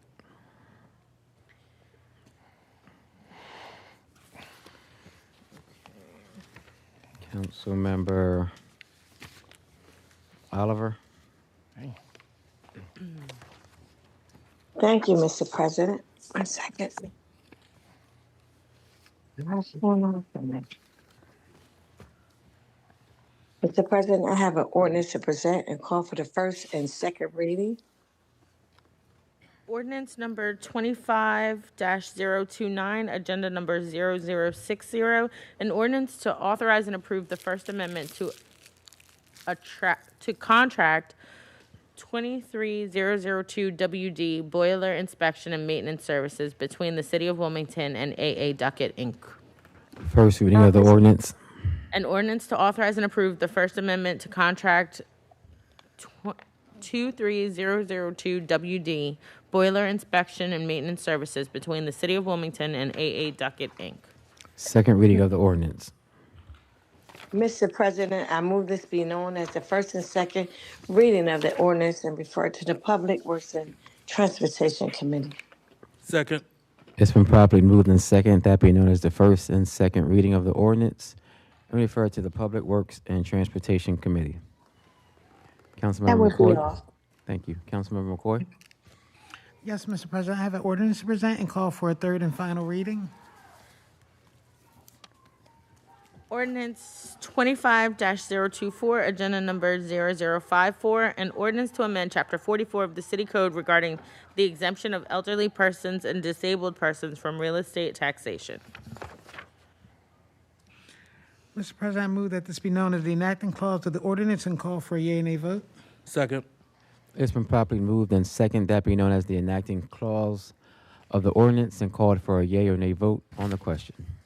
Yes, so, Mr. President, we actually just spoke about this, I believe, on Monday at the finance meeting, and this piece of legislation actually accompanies what is actually taking place with the reassessment. We want to make certain that all of our elderly and disabled are still capable of having that tax exemption and the water bill discount.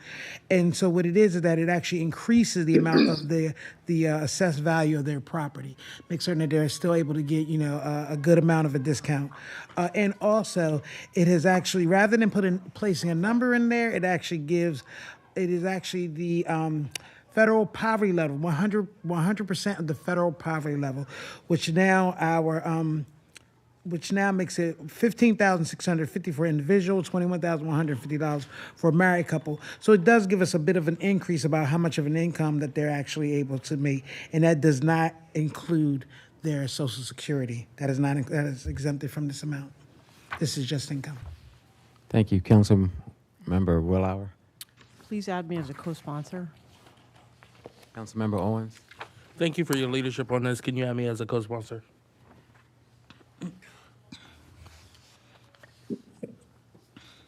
Thank you. Councilmember Hackett. You have me as a co-sponsor. Thank you. Councilmember Oliver. Please add me as a co-sponsor. Councilmember Harley. Yes, add me as a co-sponsor. I know this is not what we originally set out to do in terms of the threshold, Councilmember McCoy, but I think that this is still better than nothing at all. So I'm happy that the threshold has even increased just a little, even though it's not as much as we originally had hoped for. So I'm happy that we'll be able to increase it. So thank you. That's all I have. Thank you. Councilmember Bracy. Oh, you add me as a co-sponsor. Thank you. Councilmember McCoy. All right, thank you, Mr. President. I just wanted to also add, thank you so much, Councilwoman Harley, because she is correct. This is not initially what I started off with, and but at the moment, we really needed to make certain that this was in line when it comes to the reassessment. So we needed to get this done quickly. We probably will not be going back to revisit this until we have a better understanding of what the reassessment looks like next year. Thank you. I would also like to be added as a co-sponsor. Clerk, please call the roll. Councilman Owens? Yes. Councilwoman Oliver? Councilwoman Oliver? Councilwoman Harley? Yes. Councilwoman Willauer? Yes. Councilwoman McCoy? Yes. Councilman Field? Yes. Councilwoman Bracy? Yes. Councilwoman Cabrera? Yes. Yes. Councilwoman Alva, yes, I'm sorry. Councilman Hackett? Yes. President Congo? Yes. 10 yeas and 3 absent. Declared adopted.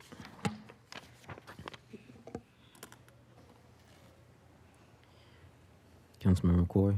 Oh, yes, I'm sorry. Mr. President, I have a resolution to present. Resolution 25-034, agenda number 0061.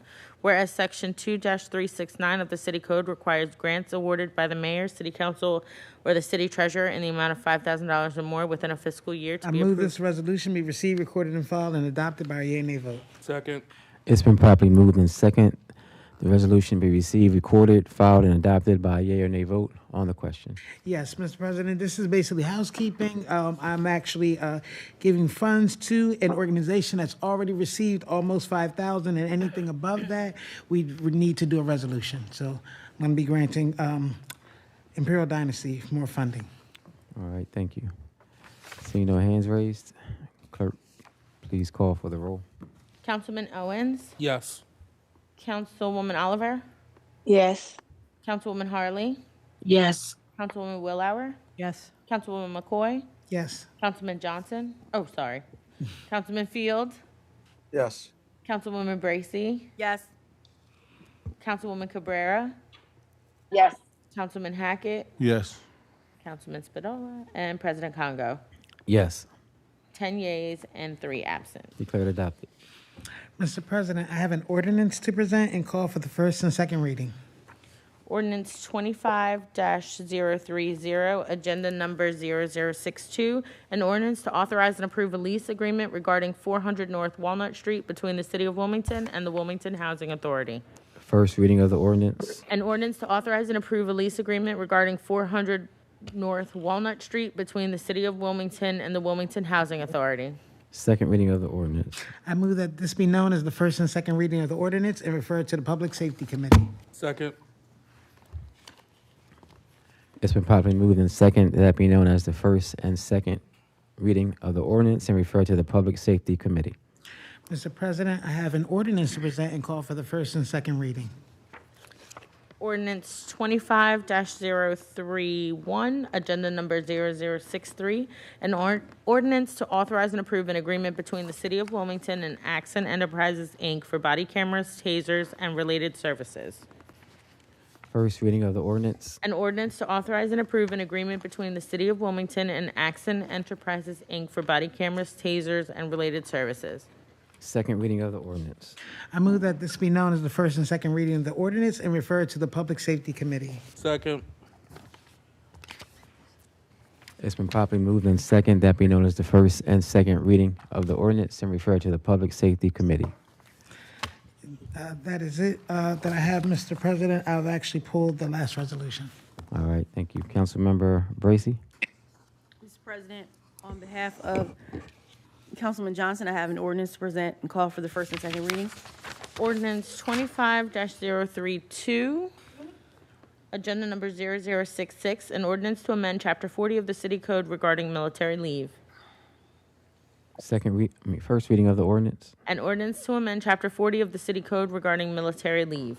Second reading of the ordinance. Mr. President, I move this be known as the first and second reading of the ordinance and refer it to the Public Safety Committee. Second. It's been properly moved and second that be known as the first and second reading of the ordinance and referred to the Public Safety Committee. Mr. President, I have a resolution to present.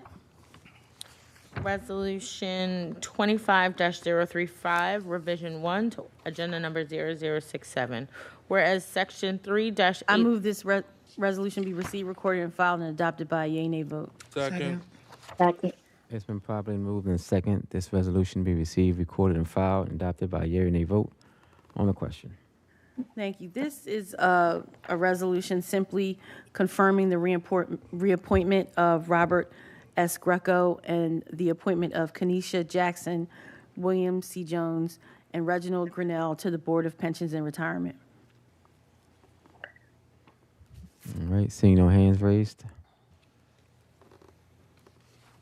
Clerk, please call for the roll. Councilman Owens? Yes. Councilwoman Oliver? Yes. Councilwoman Harley? Yes. Councilwoman Willauer? Yes. Councilwoman McCoy? Yes. Councilman Field? Yes. Councilwoman Bracy? Yes. Councilwoman Cabrera? Councilwoman Cabrera? Councilman Hackett? Yes. Councilman Spadola, and President Congo. Yes. 9 yeas and 4 absent. Declared adopted. This time we will go to petitions and communications. Councilmember Owens? Excuse me, I'm sorry, Mr. President? Yes, Councilmember Oliver.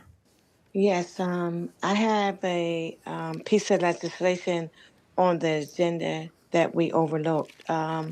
Ordinance 25023, ordinance, a third and final.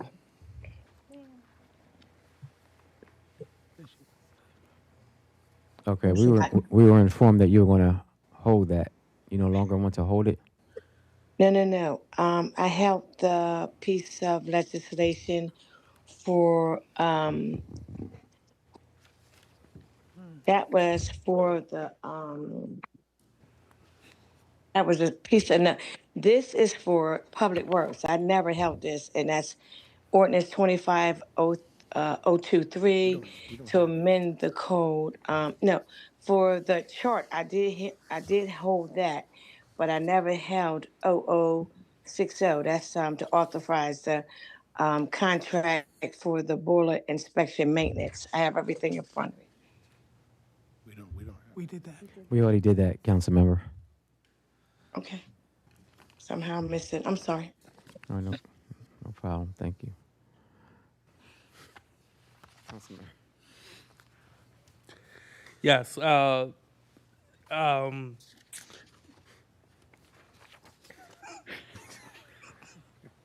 Nothing tonight.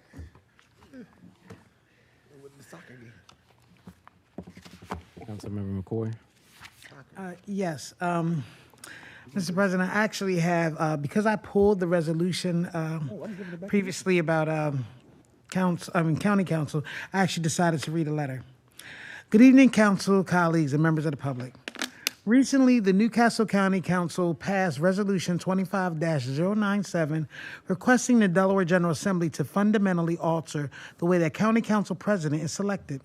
Instead of allowing voters to directly elect the president, the proposed change will introduce a 13th council district, thus a new council seat.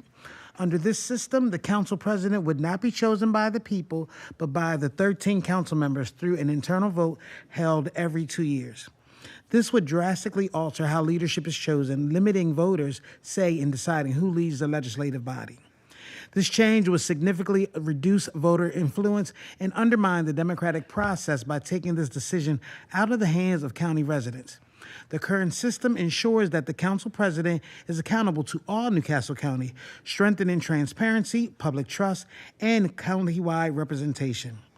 Moving to an internal process risks limiting public oversight, prioritizing political maneuvering over voter input, and disrupting the balance of governance across the county. Newcastle County is a diverse and interconnected community. The leadership should reflect that. A countywide election ensures that the council president is selected through direct voter engagement rather than through negotiations among the elected officials. The people deserve a say in who leads their legislative body, not just those who hold office. For those reasons, I strongly urge my council colleagues and the public to join me in opposing an effort to alter the election process of the Newcastle County Council President. Any attempt to eliminate the countywide vote threatens core democratic principles and moves us away from a government that is accountable to the people. We must stand together in the defense of fair, transparent, and democratic governance. The people of Newcastle County deserve no less. Thank you. All right, thank you. I'm going to go back to Councilmember Oliver for any public comment.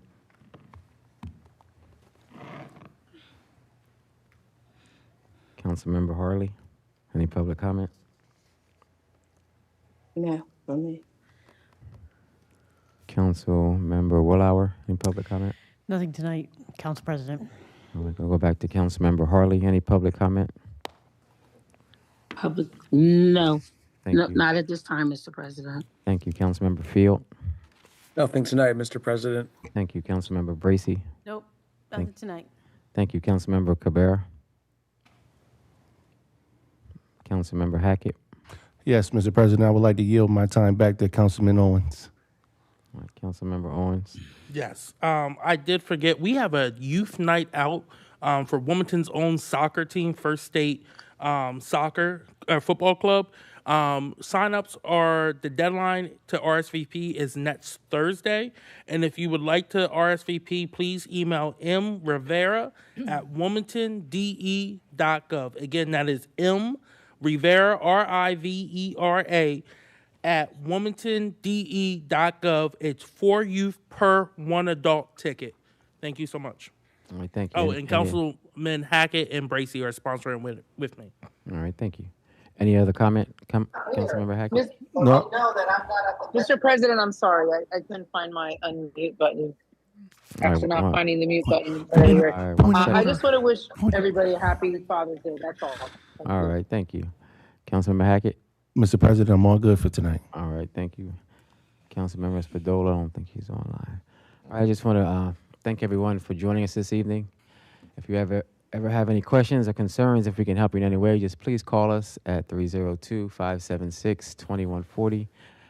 Again, our number is 302-576-2140. With that, I will accept the motion to adjourn. So moved. Second. Meeting, all in favor signify by saying aye. Aye. Aye. Any opposed? Motion carried. Meeting adjourned. Thank you, everyone.